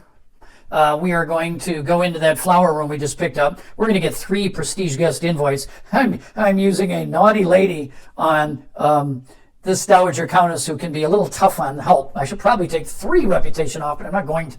So money-wise, we have nothing. Reputation-wise, I lose 2 for this, but I pick up 3 here, so I'm going to pick up 1 reputation. And then I'm going to get a VP card. I'll jump ahead of my invites. And that's always a good one to have as you go in the last season. And we have 3 prestige guest invites. None of them screened. How did we do? Good victory points, tough to play. Good money, tough to play. Love the name. Love the name. I got to turn this dumb light off. I love the name. Check this out. Crispin Viscount Chetwynd. Some great guests there. Good turn. I'm going to break this down. I shouldn't even be showing you this. In fact, let's not show you this. Speed chest. We're popping out here. Bam. And we're looking at this market, which needs to be restocked a little bit. And they did not plan on that music room. That's part of speed chest is you forget what you're doing. Hold on a sec. I've got to do a second one on money over there. Fence paddock goes into the reserve. Business room goes into the reserve. That's interesting for them. Hillside Kennels comes out here. I've got only 100 and that business room is 200. Gonna spend 1, 2, drop down to 5 over here. I spent 2 reputation to buy this business room for 200. Sorry about that. I knocked things over and got speed chests on the brain. I bought the business room that completes that objective. That's great. The music room is out there to potentially complete that objective, so that's been a great swing around, but I hope nobody takes that music room. However, they are both really well stocked on purple tiles, so I'm not thinking that they're going to sell out for that. And so I'm done here, and things have calmed down. I'm not going to lose my mind anymore. Pop over here, and we have courtship, and the winner is Asquith. Asquith is not going to take Elizabeth. Instead, Asquith is going to take the new Charles. I'm doing a little bit of showcasing here. I probably would take Elizabeth, although Asquith has tons of prestige guests. VP card for Asquith. Not going to change that in at this point. Going to stick with that 4 points. Again, the prestige guests are good.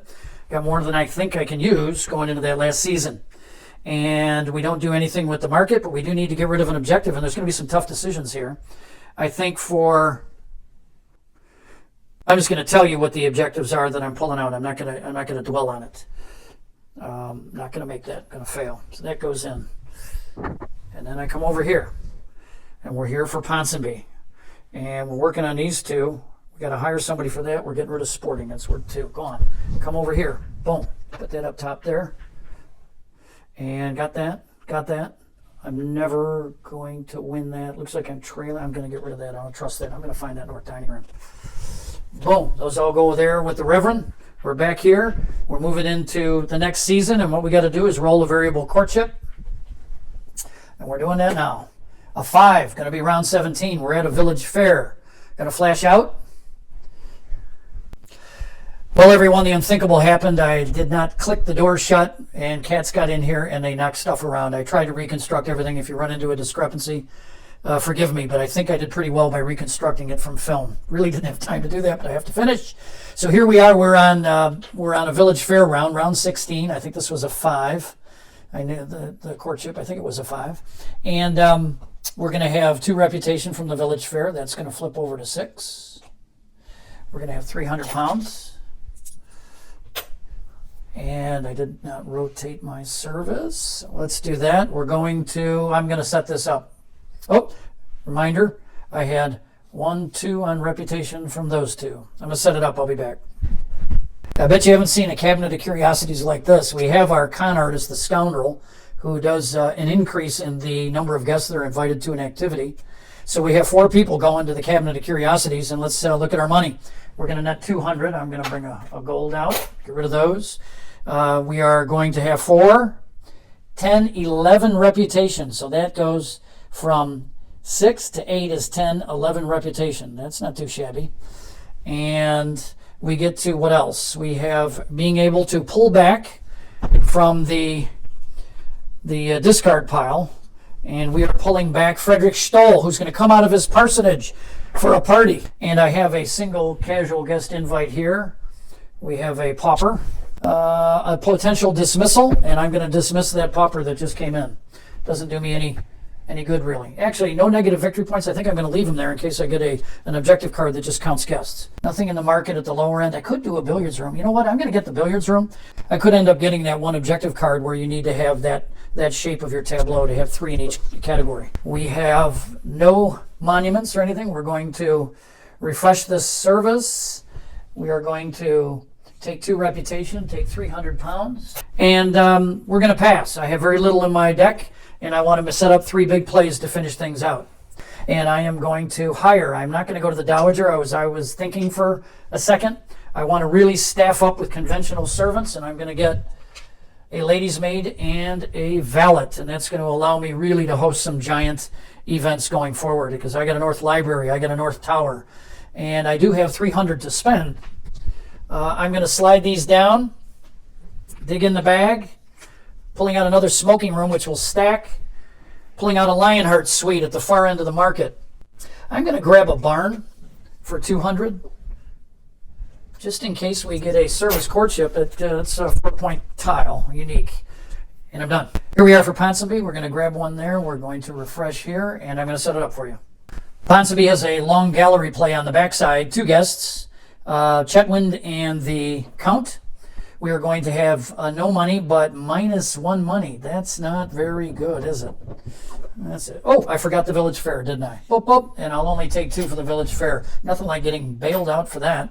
And so we have a reputation of 6.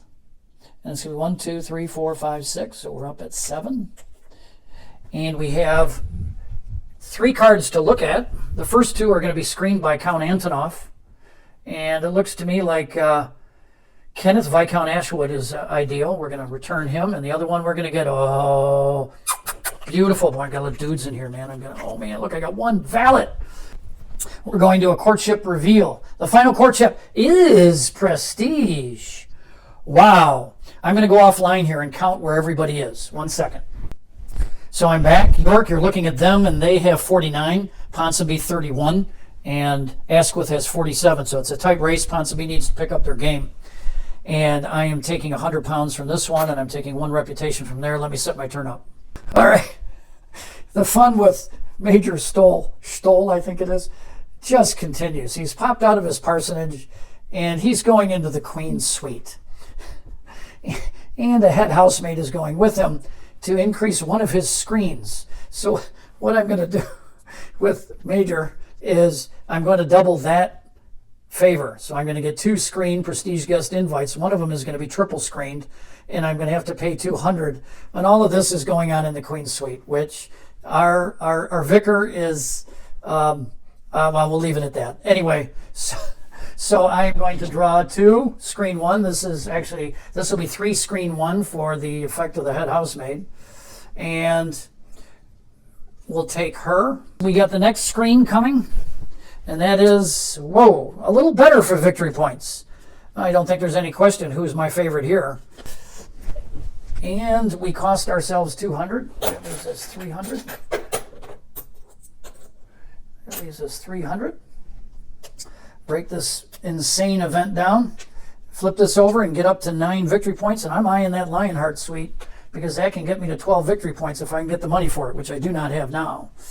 I have 400. I'm going to bank it and go all out for that Lionheart suite on next turn. I've got to figure out the math, but I'm thinking if I flash out that the billiards room is going to have a role in that. Back here with Asquith, they're going to rotate this service here. Remember, they passed the turn before, and they hired those servants. Okay, we have a little political debate going on in the North Library. Let's total up the goods. We have 600, 200. I'm going to take a reputation there. I'll take that now. I'm going to have trouble on reputation. I'm going to have to get into one of these. So take that reputation there, but we have 800. Bring that on over. And we have 1 VP card, 1 Prestige guest invite. VP card there, Prestige guest invite. Love her. Honorable Regina Washburn. And we have a pick out of the hand, or pick out of the discard pile, which again, the second time I'm using him, I didn't get to use that. Let's go ahead and break this down. Oh, you know what? I should have screened there. I'm getting a little speed chess on the brain here. I should have screened in there. And actually, I needed that cook for that 1 point and to invite the Duke Got a little sloppy there. Apologize for that. Trying to get to the finish line. So many things happening. I'm going to be taking the stock lake, which is 600 pounds. We're done. Ponsonby is going to pass. Their deck is a little deficient, and they don't really have a path here to play something. They're a little concerned about that, but they're going to pass. And they're going to take 200 pounds, believe it or not, and they're going to trade away 2, and they're going to spend that 500 on that music room.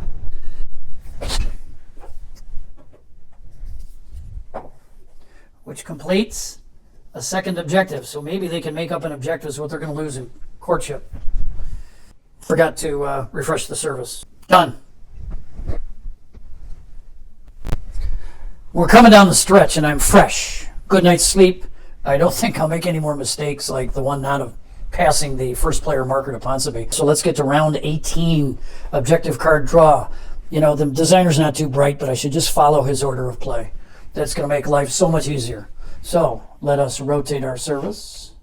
Pretend this is my first game of Obsession. Check the round track. Objective card draw. This is where you really want to tie into a freebie. You know what I'm saying? It's really where you want to tie into a freebie. And so come on, baby. Bam! No, that's not a freebie. It's not a freebie. Let's try another one. Bam! Yes, yes, yes. Remember that comment about the tableau bonus? Oh, I got 1 out of 2. That was sweet. So now, if I get that Lionheart suite, which you notice to show my enthusiasm for the Lionhearts, my Lionheart suite, I have marked it with the mark of green. So if I get the Lionheart suite, then I'm going to get 1, 2, I'm going to have all kinds of choices. Get that one, that one's going to be big. Delicious. So, what else? Check my thing. Monuments, yes I do. I have 1 that gives me money and 1 that gives me reputation. I think my reputation is going to be fine. So I'm going to take my 100 pounds from the parsonage, and I'm going to take my reputation there. I don't have a servant's hall. I now am to host an activity, which I have talked about, which is right here. Let me set this up for you. You know, I notice I'm all set up for you, but you know, I'm so excited about my 1 tile there, the Lionheart suite. I have a hole in the market after not refreshing. And we have a babbling brook that comes out. Okay, so take a look here. This is a very humble billiards room. Oh, that's 3 guests. You know, it's a good thing. It's a good thing I kept that pauper. It's a real good thing I kept that pauper. I got to go back 3 down to 7. It's a good thing I kept that pauper because I would not be able to host in this billiards room, and that would be bad. So we're in the billiards room. Our money is 400, 500. We lose 1, 400, so we get 400. We'll do that. And then we go to our reputation. We're going to get 1 here. We're going to get 2 here. We're going to get 1 here. So we're going to get 4 reputation. That's going to get us very nicely towards max. We should comfortably make that. Making that that pauper a really pleasant dude to have around. And you know what? Let's tip our hat to our military. Pauper, the heroic colonel, is an unsettled man plagued by war wounds and in need of aid. I think I was going to throw him at the bottom of the deck. My apologies there, Colonel. And now we get to invitations, which could be a little deadly. This could be a little deadly. And that is to... Oh, it is the opposite of deadly. Not only do we have nice favors, but we actually have 3 victory points from 2 casual guests. Things are coming up. Roses. Tudor roses. What else do we have? We took care of that, took care of that, took care of that, we took care of that. We took her reputation. I think we're all set. So let's break this on up. I'm not going to waste your time. I'll break this down. Okay, all broken down. And, what should I get in the market? Well, that breakfast room looks pretty good.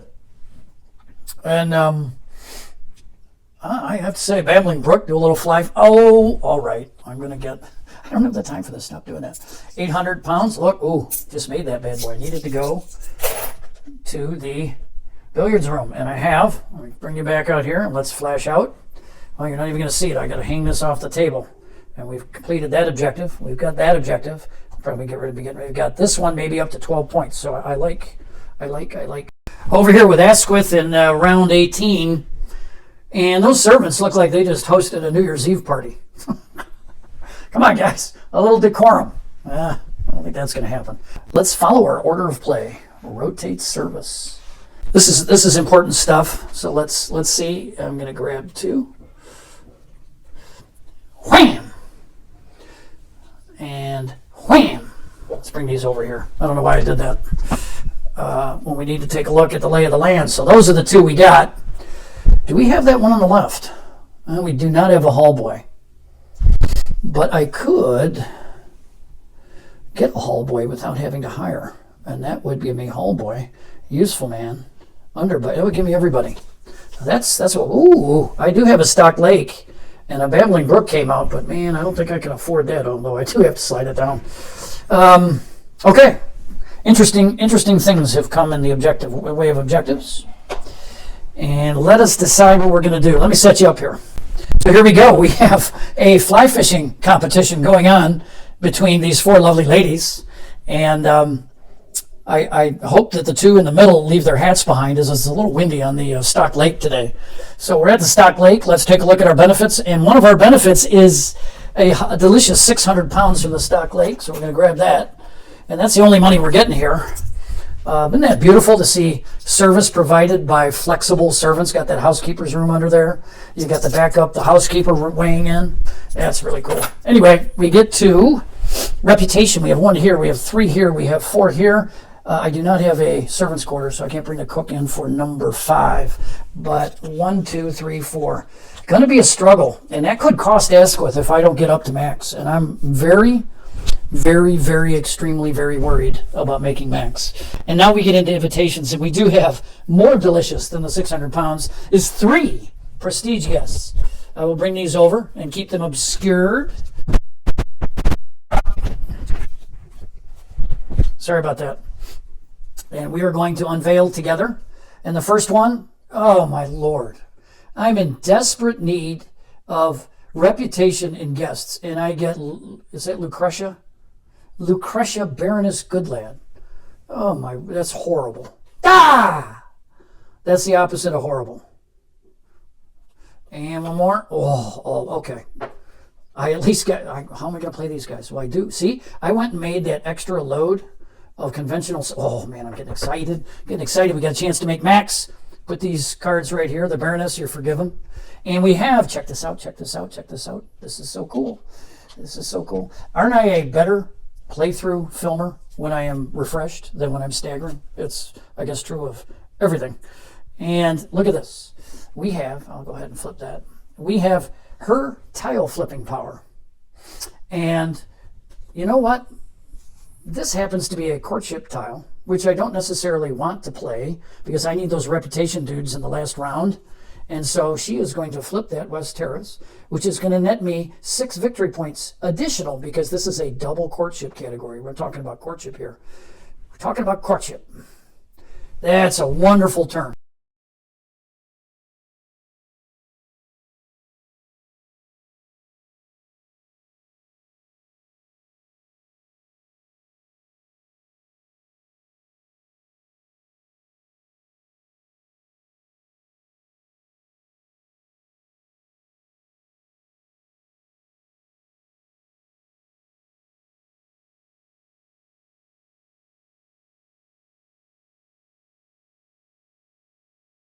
You know what? A+ Asquith, well played. Last night, I couldn't keep cats from going across the table. Now, I feel so on top of my game, I'm going to keep Tito there in the box. Tito, say hi. That is my daughter's cat, she's a resident out in Phoenix, and she's never home because she's a rent-a-slave as a resident, and so I'm taking care of Tito, who is a wonderful cat. Okay, so here is also refreshed Dan making excuses for the failure of exhausted Dan. And the thing I had planned to do with that pass turn back on last round for Ponsonby was to get the 200 pounds, was to get the music room, to get this objective before any mischief happened. But at the same time, to use my constable ability because I'm stuck with these 2 deadly guests. And I got distracted because, again, exhausted Dan does these things. And so I have are you touching the alarm marker? And so that was intended. That's why I've got these 2 markers there. That was exhausted Dan's failure. But now that gives me an opportunity to get rid of those 2 guests, because that would be a horrible thing. I mean, it really would be more. It would be more if I had to use the lady to get rid of one of these, then that would lead to my plans falling apart. So it's a huge deal to have the constable here. So are you with me? I got it. Let me set this up for you. Look at this beautiful music room play. So really there was some method to Ponsonby's madness in a simple pass, taking only 200 pounds. We got this tile. We got this tile to play. That's going to ensure we get to max reputation. And at the same time, we're going to be able to offload 2 bad guests with the constable. And actually, you know what? Oh, I got to show you this. This is so much better. The synergies you can get going with the second chance servants. Watch this. This nets me more. That nets me more than Kenneth Viscount Ashwood, because when the constable is present at an activity, none of the negative favors, which again happen in the future, are going to occur, because the constable is going to quietly have a conversation with Septimus Pankhurst after this event, and he's going to show him the door and completely out of the Ponsonby Rolodex. And that's going to eliminate that. Also, using that second chance servant on an industrialist costs no negative reputation. He's worth 600. The Viscount is worth 500, and so we're going to handle this way with an industrialist who does us no harm. I tell you what, I have a glow of excitement showing you this turn. So let's look at our dividends. So we pick up 600, and we have reputation. We have 5 there. We lose 2 for her, because she is a second chance servant as well. So we lose 2 for her. So we only get 1 here for 6. And we don't take those 2 negatives. So we have 6. And look at that. And you know what? I forgot to take my reputation. Naughty, naughty Dan. You're the fresh Dan. You don't have excuses. Don't do that again.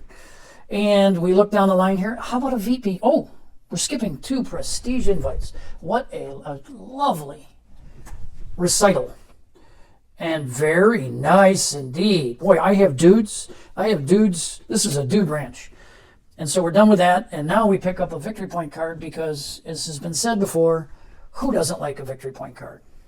And that goes there. I'll break that down for you. So the recital is long over. And Septimus was asked to stay behind, and he wasn't sure why, until Constable Bucket showed up and whispered a few quiet words. And then the constable headed off to the village, where he found Catherine Viancourt, and these 2 are dismissed. They are both Brits. He's able to do that. He goes back. He comes here. We used almost every servant, and that was one for the ages, people. So now we have 600 to spend, and we need to do our little retroactive tidying of the market. So let's slide this down and slide this down. Reach into the bag, and we pull out a housekeeper's room. Reach into the bag, and we pull out a English garden. So those 2 front side victory points are worth 4 front side victory points, because it's a double courtship. But Ponsonby knows he's not in the courtship hunt, unfortunately.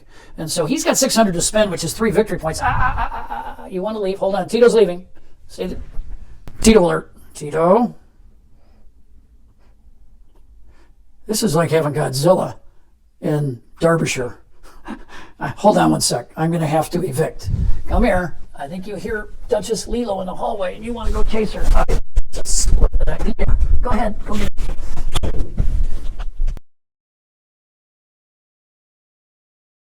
So I'm back. Tito is evicted. You may wonder why the quacks box, because I have 2 quacks. I make them into 1 so I can play 8-player quacks. Anyway, we're going to get the smoking room. And the smoking room, come back here. Of course, we cannot put the smoking room outside of its numerical order position. Even though I'm going to be dragging it out next turn, that's the way things are. Don't argue. And that's 300 to spend. Let's do this. Get 2 back. So I think the cat is out of the bag, or maybe the cat's out of the box, with regards to Refresh Dan being any less likely to forget things than Exhausted Dan, because I forgot to draw objectives. Oh, Lord. I hope you'll forgive me. I'm going at about 15 hours a day getting ready for the Kickstarter. So we'll draw some objectives. We have a West Saloon. That's not too exciting. But I'm not going to hire. And there is one in the market. You can see it right there. It's in the market. So that's reasonable. I mean, that's 5 points as opposed to 0. And the next one is a flower room in conjunction with a garden, 11 victory points, and right next to the West Saloon, same price because no premium, is an English garden. So that's 4 points. Ooh, hold on. There we go. Fortunately, nobody else can see those in here. And let's move on. Done. Let's get to this very last round. Oh my. I'm so excited. Round 19. The light's failing a little bit. Hopefully you're okay with me. Let's do the order of play very carefully. Let's rotate service. Let's check our round track. It's round 19. Nothing special. We have monuments. I'm going to take the 2 because, as you know, I'm playing that bad boy. And I do not want to pull a guess that's like all money and be short of max. So I am at max. That's very important. 9 victory points. And,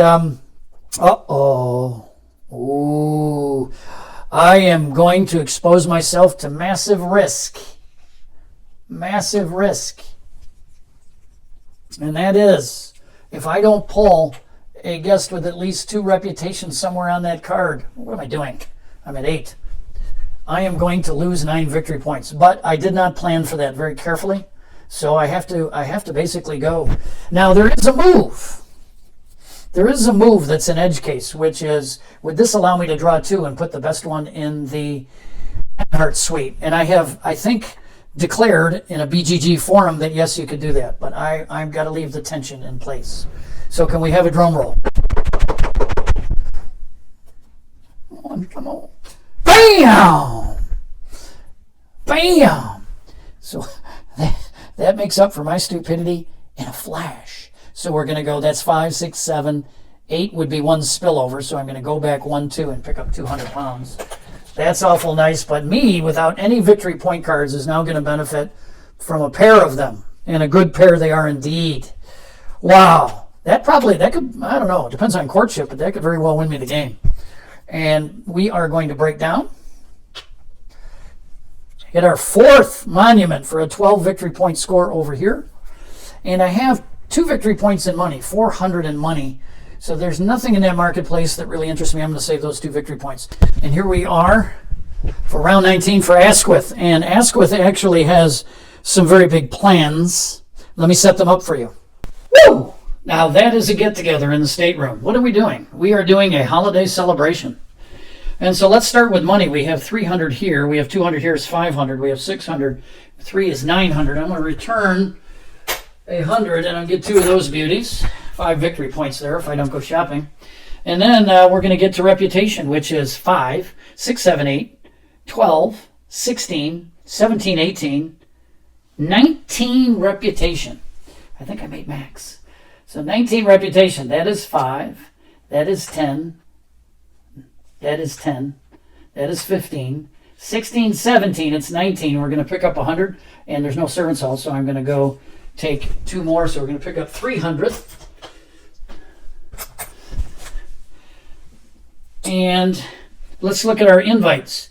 We have a dangerous, 2 dangerous casual guests, 1 screened casual guest. Sorry, I didn't have my mic clipped on. This is the unscreened 2. Oh, actually, the mom's there. Oh, I did the unscreened 2 first. So the mom's there, so we're going to have 2 invites here for these 2. And then the mom is going to discard her. Get out of here. Okay, that worked pretty well. And, well, let me pull back a little bit here. So anyway, we don't have a single prestige guest. That's a little strange.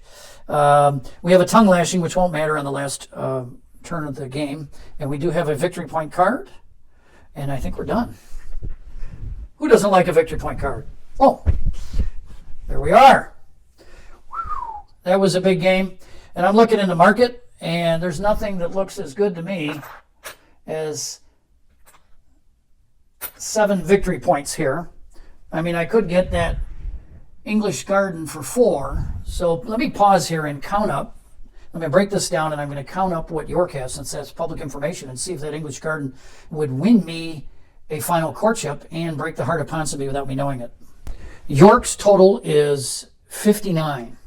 And so if we total up my total, we have 11, 14, 16, that's 32 double courtship, 36, 44, 47, 47 and 10 is 57. So they're at 59, I'm at 57. That is a 2-point tile in the market, but it's a double courtship. That would give me 61. So without knowing that I'm breaking the heart of Ponsonby, I am buying this $700 tile in order to win the courtship, because I know that I am going to beat...